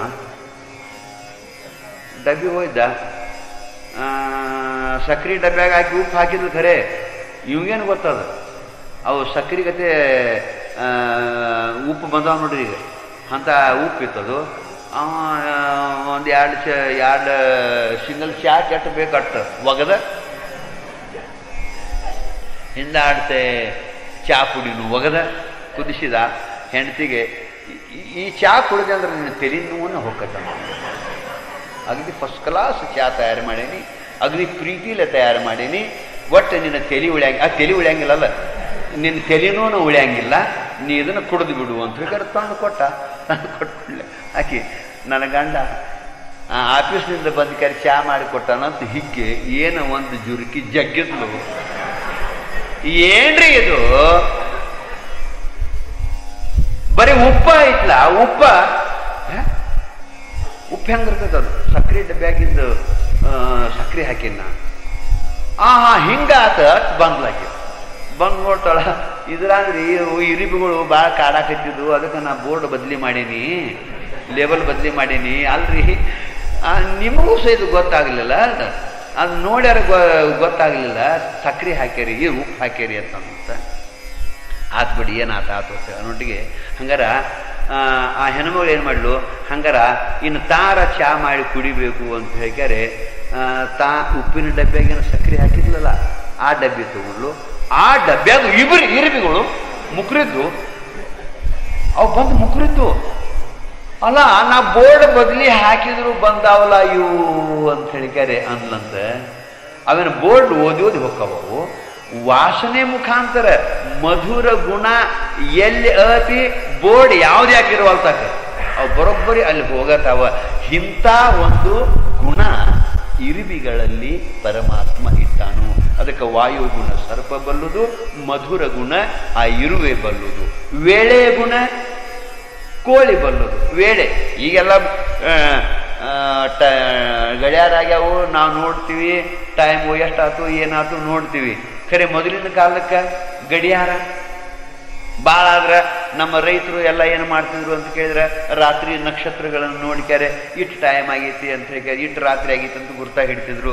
ಚಂದ್ರನ್ ನೋಡಿ, ಹಗಲಿ ಸೂರ್ಯನ ನೋಡಿ, ಹಿಂಗೆಲ್ಲ ಗುರ್ತಾ ಹಿಡಿತಿದ್ರು. ಆದರೂ ಮೋಡ್ಗಳೋದು ಮುಸುಕಿದಾಗ ಚಂದ್ರನು ಕಾಣ್ತಿದ್ದಿಲ್ಲ, ಏನೂ ಕಾಣ್ತಿದ್ದಿಲ್ಲ, ರಾತ್ರಿ ನಕ್ಷತ್ರಗಳು ಕಾಣ್ತಿದ್ದಿಲ್ಲ. ಆ ಟೈಮ್ಗೂ ಸಹಿತ ಸಮಯಕ್ಕೆ ಸರಿಯಾಗಿ ಕೂಗುವಂಥ ಪ್ರಾಣಿ ಅಂತಂದ್ರೆ ಕೋಳಿ ಪುಂಜಗಳು. ಮಾಡ ಹಾಕಿದ್ರೆ ಏನಾಯ್ತು, ಏನಾದ್ರೆ ಏನಾಯ್ತು, ಸಮಯಕ್ಕೆ ಸರಿಯಾಗಿ ಯಾವ ಜಾವಕ್ಕೆ ಕೂಗಬೇಕು, 4 ಗಂಟೆಗೆ ಒಮ್ಮೆ 5 ಗಂಟೆಗೆ ಒಮ್ಮೆ ಕೂಗುವಂಥ ಏನು ಒಂದು ಗುಣ ಐತ್ಲ, ವೇಳೆಯ ಗುಣ ಕೋಳಿ ಬಲ್ಲುದು. ಸಮಯ ಎಷ್ಟು ಆಗೈತಿ ಅನ್ನೋದು ತಿಳ್ಕೋತೈತ. ಇಂಥ ಒಂದು ಗುಣ ಪರಮಾತ್ಮ ಕೋಳಿ ಒಳಗಿಟ್ಟಾನು. ಗೋತ್ರದ ಗುಣ ಕಾಗೆ ಬಲ್ಲುದು. ಗೋತ್ರ ಅದೇನು ಮಾಡ್ತತಿ ಅಂತ ಕೇಳಿದ್ರೆ, ತನಗೆ ಏನಾದ್ರೂ ಸ್ವಲ್ಪ ತಿನ್ನಾಕ ಸಿಕ್ತು ಅಂತಂದ್ರೆ ತನ್ನ ಬಂಧು ಬಳಗವನ್ನು ಕೂಗಿ ಕರೀತೈತೆ. ಅದು ಕರೆದಕ್ಯಾರೆ ತನ್ನ ಬಳಗ ಕರ್ಕೊಂಡು ಊಟ ಮಾಡ್ತೈತಿ, ಅದು ತಿಂತೈತಿ. ಅದು ಸ್ವಲ್ಪ ಇರುವಲ್ದಾಕ ಅದು ಹರಿದು ಹಂಚಿ ತಿನ್ನೋ ಸಲುವಾಗಿ ಕರಿಯತೈತೆ. ಅದು ಕಾಗಿ ಬಳಗತಾರ ನೋಡ್ರಿ, ಕಾಗಿ ಬಳಗತಿರ್ತಾರ. ಹಂಗ ಕಾಗಿ ಒಂದು ಸ್ವಲ್ಪ ಏನಾದರೂ ಸಿಕ್ಕರು ಸಹಿತ ಗೋತ್ರದ ಗುಣ ಅಂತಂದ್ರೆ ಇದು ನನ್ನ ಬಂಧುಗಳು ಉಪವಾಸ ಬೀಳಬಾರ್ದು, ನಾವೊಂದ ತಿನ್ನಬಾರ್ದು ಹೇಳ್ಕೆರೆ ಅದು ಕರೆದು ಊಟ ಮಾಡ್ತೈತಿ. ಎಲ್ಲೋ ಮನುಷ್ಯನೇ ಒಂದೊಂದು ಪ್ರಾಣಿ ಒಳಗ ಒಂದೊಂದು ಗುಣ ಹೆಂಗಿಟ್ಟನಲ್ಲ, ನಿನಗೆ ಮನುಷ್ಯನಾಗಿ ಹುಟ್ಸ್ಯಾನಲ್ಲ, ನಿನ್ನ ಒಳಗ ಪರಮಾತ್ಮನ ಜ್ಞಾನ ಮಾಡಿಕೊಳ್ಳುವಂತ ಒಂದು ವಿಶೇಷವಾದಂಥ ಗುಣ ಇಟ್ಟಾನು. ಮಾನವನಾಗಿ ಜನಿಸಿದ ಬಳಿಕ ಶಿವಜ್ಞಾನ ಒರಿಯದಿರ್ದೋಡೆ, ಶಿವನ ಜ್ಞಾನ ಮಾಡಿಕೊಳ್ಳುವಂತ ಸಾಮರ್ಥ್ಯ ಬುದ್ಧಿ ಪರಮಾತ್ಮ ನಿನಗೆ ಕೊಟ್ಟಾನು. ಅದನ್ನು ನೀವು ಉಪಯೋಗ ಮಾಡಿಕೊಳ್ಳಿಲ್ಲ ಅಂತಂದ್ರೆ ಆ ಕಾಗೆ ಕೋಳಿಗಳಿಗಿಂತ ಕರಕಷ್ಟ ಕಾರಣ ಕಲಿದೇವರ ದೇವ. ಅದಕ್ಕೆ ಶಿವಧ್ಯಾನ ಶಿವಚಿಂತನೆ ಇರಬೇಕು. ಮನುಷ್ಯ ಅದಕ್ಕಾಗಿಯೇ ವಿಶೇಷವಾಗಿ ಈ ಮನುಷ್ಯ ಜನ್ಮವನ್ನು ತಂದಾನು. ಅದಕ್ಕೆ ಇದಿದಿಲ್ಲ ಅಂತಂದ್ರೆ ಫಲವಿಲ್ಲ. ಇನ್ನೊಂದು ಕಡೆ ಅಕ್ಕ ಮಹಾದೇವಿ ಹೇಳ್ತಾಳೆ, ಮರವಿದ್ದು ಫಲವೇನು ನೆರಳಿಲ್ಲದನ್ನ, ಮರವಿದ್ದು ಫಲವೇನು ನೆರಳಿಲ್ಲದನ್ನಕ್ಕ, ಧನವಿದ್ದು ಫಲವೇನು ದಯವಿಲ್ಲದನ್ನಕ್ಕ, ಹಸುವಿದ್ದು ಫಲವೇನು ಹಯನಿಲ್ಲದನ್ನಕ್ಕ, ರೂಪಿದ್ದು ಫಲವೇನು ಗುಣವಿಲ್ಲದನ್ನಕ್ಕ, ಚನ್ನಮಲ್ಲಿಕಾರ್ಜುನ ನಾನಿದ್ದು ಫಲವೇನು ನಿನ್ನ ಜ್ಞಾನವಿಲ್ಲದನ್ನಕ್ಕ ಅಂತ ಅಕ್ಕ ಮಹಾದೇವಿ ಹೇಳ್ತಾರೆ.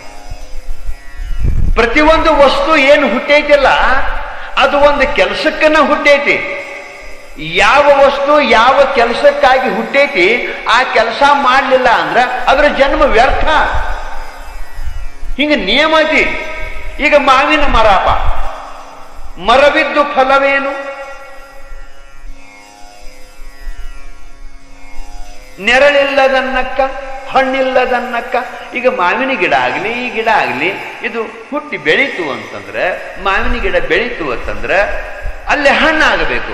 ಹಸದು ಬಂದವರಿಗೆ ಅಲ್ಲಿ ಹಣ್ಣು ಸಿಗಬೇಕು. ಹಣ್ಣು ಸಿಗಲಿಲ್ಲ ಅಂತಂದ್ರೆ ಬಿಸಿಲಾಗ ಬಂದು ನಿಂತವರಿಗೆ ನೆಳ್ಳಾರ ಸಿಗಬೇಕಲ್ಲ. ಅದು ಹಣ್ಣು ಕೊಡ್ಲಿಲ್ಲ, ಹುಟ್ಟಿ ಬಂದ ಬಳಿಕ ನೆಳ್ಳನ್ನು ಕೊಡ್ಲಿಲ್ಲ ಅಂತಂದ್ರೆ ಆ ಗಿಡದ ಜನ್ಮ ವ್ಯರ್ಥ. ಮರವಿದ್ದು ಫಲವೇನು ನೆರಳಿಲ್ಲದನ್ನಕ್ಕ, ಧನವಿದ್ದು ಫಲವೇನು ದಯವಿಲ್ಲದನ್ನಕ್ಕ.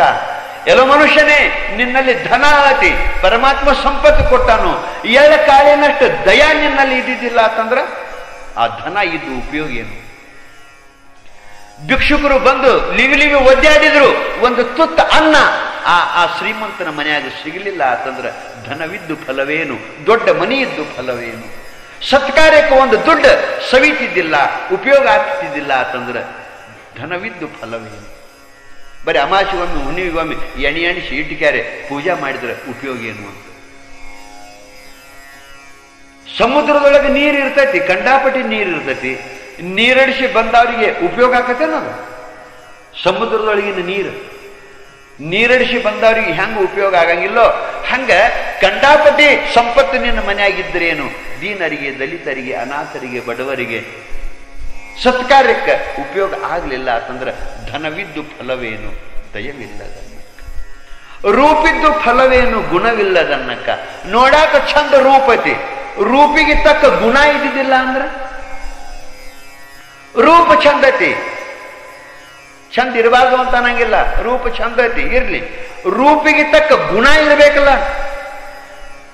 ಗುಣ ಇದ್ದಕ್ಕೆ ರೂಪ ಹೆಂಗಾರಕ್ಕಿರುವಂತಕ್ಕ ನಡೀತತಿ. ರೂಪ ಚಂದ ಇದ್ದಕ್ಕೆ ಸದ್ಗುಣಗಳು ಅಲ್ಲಿ ಇದ್ದಿದ್ದಿಲ್ಲ, ಸದಾಚಾರ ಅಲ್ಲಿ ಇದ್ದಿದ್ದಿಲ್ಲ ಅಂತಂದ್ರೆ ಆ ರೂಪ ಅಲ್ಲ. ಯಾಕಂದ್ರೆ ಬೆಂಕಿ ಹಚ್ಚೋದು ರೂಪ ತಗೊಂಡು. ರೂಪಿದ್ದು ಫಲವೇನು ಗುಣವಿಲ್ಲದನ್ನಕ್ಕ.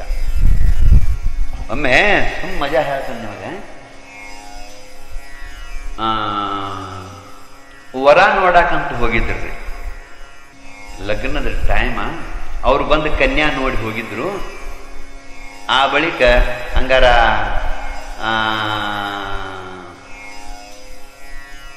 ವರದವ್ರು ಕನ್ಯಾ ನೋಡಿ ಹೋಗಿದ್ರು. ಹಂಗಾರೆ ನೀವು ಯಾವಾಗ ಬರ್ತೀರಿ ಬರ್ರಿ ಅಂತ ಅಂದ ಕೂಡಲೇ ಇವರು ಕನ್ಯಾದವ್ರು ಏನು ಮಾಡಿದ್ರು, 4 ಮಂದಿ ಹಿರಿಯರನ್ನ ಕರ್ಕೊಂಡು ವರ ನೋಡಿ ಬರಬೇಕು, ವರನ ಮನೆ ನೋಡಿ ಬರ್ಬೇಕಂತ ಇವರು ಪಾದ್ರು. ನಿಮಗೆ ಹೇಳ್ತೀನಿ, ಬಹಳ ದೊಡ್ಡ ಶ್ರೀಮಂತರ ಮನೇರಿ ಅದು. ಒಬ್ಬನ ಮಗ, ಬಹಳ ದೊಡ್ಡ ಶ್ರೀಮಂತರು, ಒಬ್ಬನೇ ಮಗ. ಮತ್ತು ನೋಡಾಕ ಸರ್ವಾಂಗ ಸುಂದರ, ಅಗದಿ ರೂಪವಂತ ಹುಡುಗ. ನಿಮಗೆ ಹೇಳ್ತಾನೋ, ತಾಯಿ ತಂದೆಗಳಿಗೆ ಇಷ್ಟು ಖುಷಿ ಆತು. ಅವರಂದ್ರು, ನನ್ನ ಮಗಳು ಸಾಯೋ ತನಕ ಸುಖದಿಂದ ಇರ್ತಾಳು, ಏನು ಅಡ್ಡಿ ಇಲ್ಲ. ಶ್ರೀಮಂತರದಾರು, ಒಬ್ಬನೇ ಮಗ ಅದಾನು, ನೋಡಾಕ ಸರ್ವಾಂಗ ಸುಂದರ ಅದಾನು, ವಿದ್ಯಾವಂತದಾನು. ನಮ್ಮ ಮಗಳನ್ನ ಕೊಟ್ರೆ ಈಕೆ ಸಾಯೋ ತನಕ ಸುಖದಿಂದ ಇರ್ತಾಳು ಅಂತ ಹೇಳಿಕ್ಯಾರೆ. ಏನಿಲ್ಲ ಅವ್ರು ಏನು ಹೇಳ್ತಾರೆ ಹೇಳಿ, ಏನು ಮಾತಾಡ್ಲಿ, ಅದನ್ನೆಲ್ಲ ಕೊಟ್ಟಿಕ್ಯಾರೆ. ಲಗ್ನ ಮಾಡೋನು ಅಂತ ಹೇಳಿಕ್ಯಾರೆ. ಇವ್ರೇನು ಮಾಡ್ರು, ಹಿರಿಯರಿಗೆ ಹೇಳಿರು, ಏನಿಲ್ಲ ನೀವು ಒಟ್ಟು ಯಾವುದಕ್ಕೂ ಹಿಂದೆ ಮುಂದೆ ನೋಡಬೇಡ್ರಿ, ನಮಗೆ ವರ ಮನುಷ್ಯ ಬಂದತಿ, ಒಟ್ಟು ಅವ್ರು ಏನು ಹೇಳ್ತಾರಲ್ಲ ಅದಕ್ಕೆಲ್ಲ ಹ್ಞೂ ಅಂದು ಬಿಡ್ರಿ ಅಂತ ಹೇಳಿಕ್ಯಾರೆ ಅಂದರು. ಅತ್ಯಂತ ಮತ್ತು ಇವ್ರದಾರ ಗಂಟೆಯನ್ನು ಹೋಗ್ತಾರೆ. ಇವರು ಕುಂತ್ರಿ, ಇವರು ಮಾತಾಡಕ್ಕೆ. ಹಿರಿಯರು ಆ ಕಡೆ ಹಿರಿಯರು, ಈ ಕಡೆ ಹಿರಿಯರು ಕುಂತರು. ಅದ್ರಾಗ ನಿಮಗೆ ಹೇಳ್ತಾನು, ಈ ಹೆಣ್ಣಿನ ಕಡೆ ಹಿರಿಯ ಏನಿದ್ ನೋಡ್ರಿ, ಒಬ್ಬ ಎದ್ದು ನಿಂತ್ಕ್ಯಾರೆ, ಮಾತಾಡಬೇಡ್ರಿ, ನನಗೊಂದು ಸಂಶಯ ಬಂದೈತೆ, ಮಾತಾಡಬೇಡ್ರಿ, ಅದು ನನಗೆ ಬಂದ ಸಂಶಯ ಹೋಗಲಿ, ನಂತರ ನೀವು ಮಾತಾಡಕ್ರಿ ಅಂತ ಅವ್ ಮಾತಾಡೋದು ತಳದ. ತಾಯಿ ತಂದೆ ಅಂದ್ರು, ಹೆಣ್ಣು ಕೊಡವ್ರು ನಾವು, ಮಗಳನ್ನ ಕೊಡವ್ರು ನಾವು ಒಪ್ಪಿಕೊಂಡದೀವು, ನಿಂದೇನೆ ಕಿರಿಕಿರಿ ಸುಮ್ಕೊಂಡ್ರು ಅಂದ್ರು. ಅವ್ನು ಈ ಹಿರಿಯರು ಅವ್ರಂದ್ರು, ನನ್ನ ಕರ್ಕೊಂಡು ಬಂದಾರಿ ಅಂದ್ರೆ ನಾ ಮಾತಾಡವ ಅಂದ್ರ. ನನ್ನ ಹಿರಿಯನ ಮಾಡಿ ಕರ್ಕೊಂಡು ಯಾಕೆ ಬಂದ್ರಿ ನೀವು ಹಂಗಾರ ಅಂದ. ಅಲ್ಲ, ನೀನು ಕರ್ಕೊಂಡು ಬಂದೀವ ಮಾರಾಯ, ಅವ್ರು ತಗೊಳಕ್ ತಯಾರದಾರ, ಮಗಳನ್ನ ನಾವು ಕೊಡಾಕ್ ತಯಾರದೀವು, ನಮಗೆಲ್ಲ ಇದು ಮುಗಿದೈತಿ, ಇನ್ನು ಏನು ಕೊಡೋದು ತಗೊಳ್ಳೋದು ಮಾತಾಡಿ ಎದ್ದು ಹೋಗ್ರಿ, ನಮಗೇನು ಹೆಚ್ಚಿದ್ದು ಬೇಕಾಗಿಲ್ಲ. ಹಂಗಾಗಿಲ್ಲ, ಹಂಗಾದ್ರೆ ನಾನು ಕರ್ಕೊಂಡು ಯಾಕೆ ಬಂದ್ರಿ ನೀವು, ನಾ ಹಿರಿತನ ಮಾಡವ ಅಂದವ. ಇವು ಹಿರಿಯರು ಸುಮ್ಮನೆ ಸೊನ್ನೆ ಪ್ರಕಾರ ಹಿರಿಯಾಗೂ ಬೇಡ, ಇವರು ನಾವು ಹಿರಿತನ ಮಾಡವ್ರ. ಈ ಒಬ್ಬರು ಮದುವೆಯಾಗಿ ನಿಮಗೆ ಹೇಳ್ತೀನೋ, ಬೀಗರು ಬಿಜ್ಜರು ಅಂತ ಬಂದಿರ್ತಾರೆ. ನಿಮ್ಗೆ ಗೊತ್ತದೇನ್ರಿ? ಬೀಗರು ಅಂತಂದ್ರೆ ಹೆಣ್ಣು ಕೊಟ್ಟವರು ತಗೊಂಡವರು ಪರಸ್ಪರ ಬೀಗರಾಕಾರ. ಬಿಜ್ಜರಂದ್ರೆ ಯಾರ ಹತ್ತೀರಿ ನೀವು? ಬೀಜರಿಗೆ ಚಾ ಪಾನಿ ಆಗಿತ್ತಿಲ್ಲ ನೋಡಿರ್ತಿರ್ತಾರೆ, ಊಟ ಆಗಿತ್ತಿಲ್ಲ ನೋಡಿರ್ತಾರೆ. ಬೀಗರು ಬಿಜ್ಜರು ಬರೋಬರಿ. ಬೀಗರು ಅಂತಂದ್ರೆ ಕನ್ಯಾ ಕೊಟ್ಟವರು ತಗೊಂಡವರು ಅವ್ರು ಬೀಗರಾದ್ರೆ, ಬಿಜ್ಜರು ಯಾರಪ್ಪ? ಬಿಜ್ಜರು ಯಾರು? ಇದು ಶಬ್ದಕೋಶದೊಳಗೂ ಸಿಗಂಗಿಲ್ರಿ. ಬಿಜ್ಜರು ಶಬ್ದ ನೋಡ್ರಿ, ಅದಕ್ಕೆ ಏನ ಆ ಶಬ್ದನೇ ಇಲ್ಲ, ಅದು ನಮ್ಮ ಮಂದ್ಯಾಗ ಬಂದ್ಬಿಟ್ಟಿದೆ. ಅದು ಬೀಗರು ಬಿಜ್ಜರು. ಬಿಜ್ಜರು ಯಾರಪ್ಪ? ನಾವೊಮ್ಮೆ ಚರ್ಚೆ ಮಾಡೀನ್ರಿ. ಬಿಜ್ಜರಂದ್ರೆ ಯಾರು ಅದ್ ಕೂಡಲೇ ನನಗೊಬ್ಬ ಹೇಳಿದ್ರು, ಬಿಜ್ಜರತ್ತಂದ್ರೆ ಅದು ಮದುವೆಯಾಗ ಊದವ್ರು ಬಾರಿಸೋರು ಇರ್ತಾರಲ್ಲ, ಅವ್ರಿಗೆ ತಾನೊಂದು ನಾವು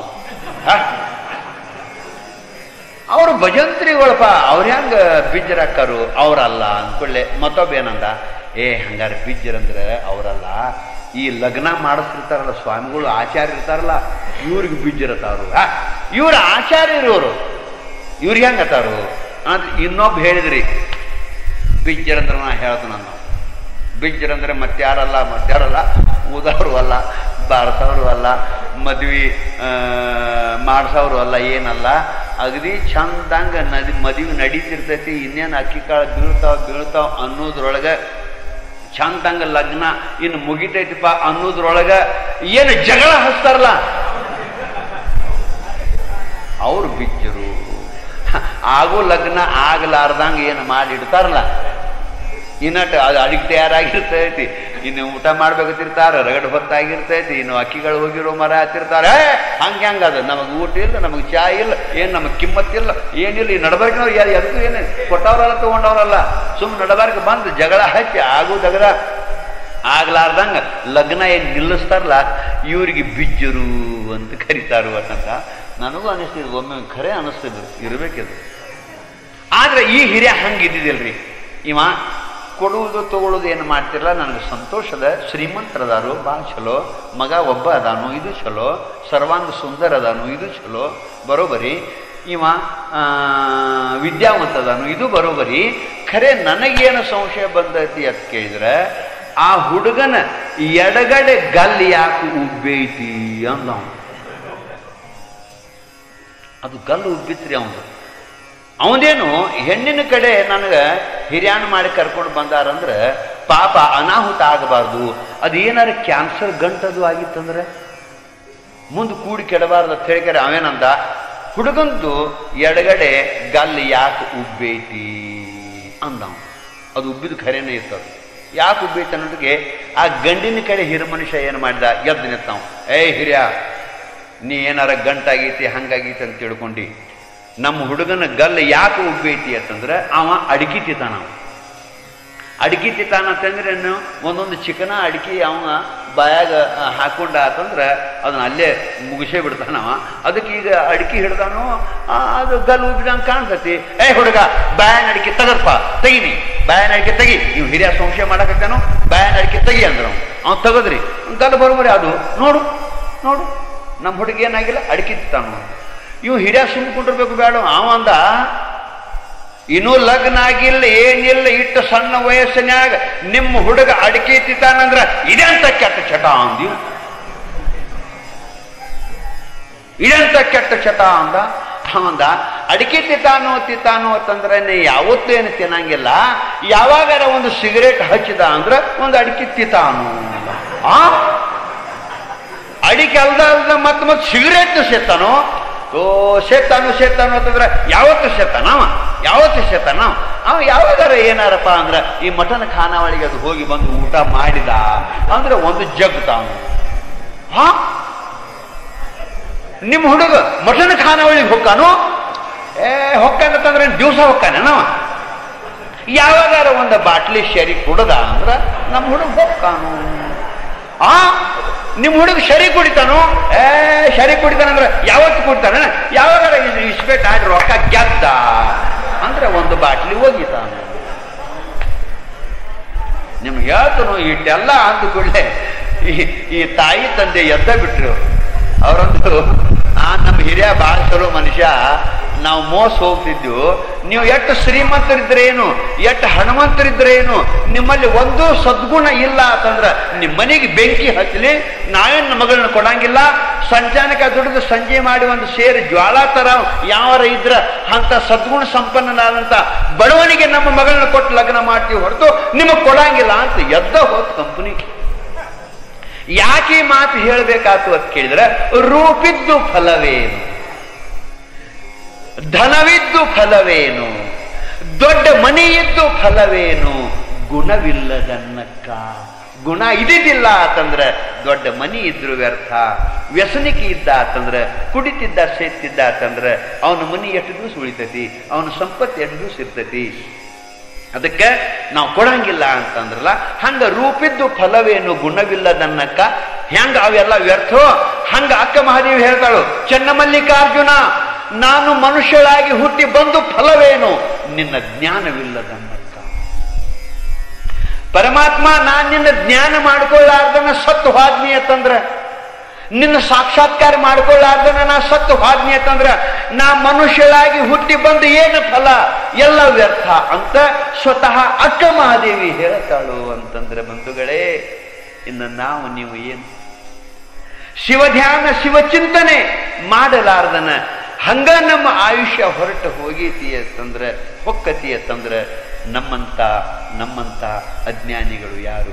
ಅದಕ್ಕೆ ಬಂಧುಗಳೇ ಹೇಳ್ತಾರೆ ಶಿವಧ್ಯಾನ ಶಿವಚಿಂತನೆ ಇರಬೇಕು. ಹಂಗ ಮಾದರಸ ಮಾದಲಾಂಬಿಕೆ ದಂಪತಿಗಳು ಗಂಡ ಹೆಂಡತಿ ಶಿವಚಿಂತನೆ ಶಿವಧ್ಯಾನದೊಳಗೆ ಕಾಲ ಕಳಿಲಾಕತ್ತಿದಾರೋ ಮುಂದೇನಾತು ಅನ್ನೋದು ನಾಳೆ. सद्गुरुनाथ महाराज की जय।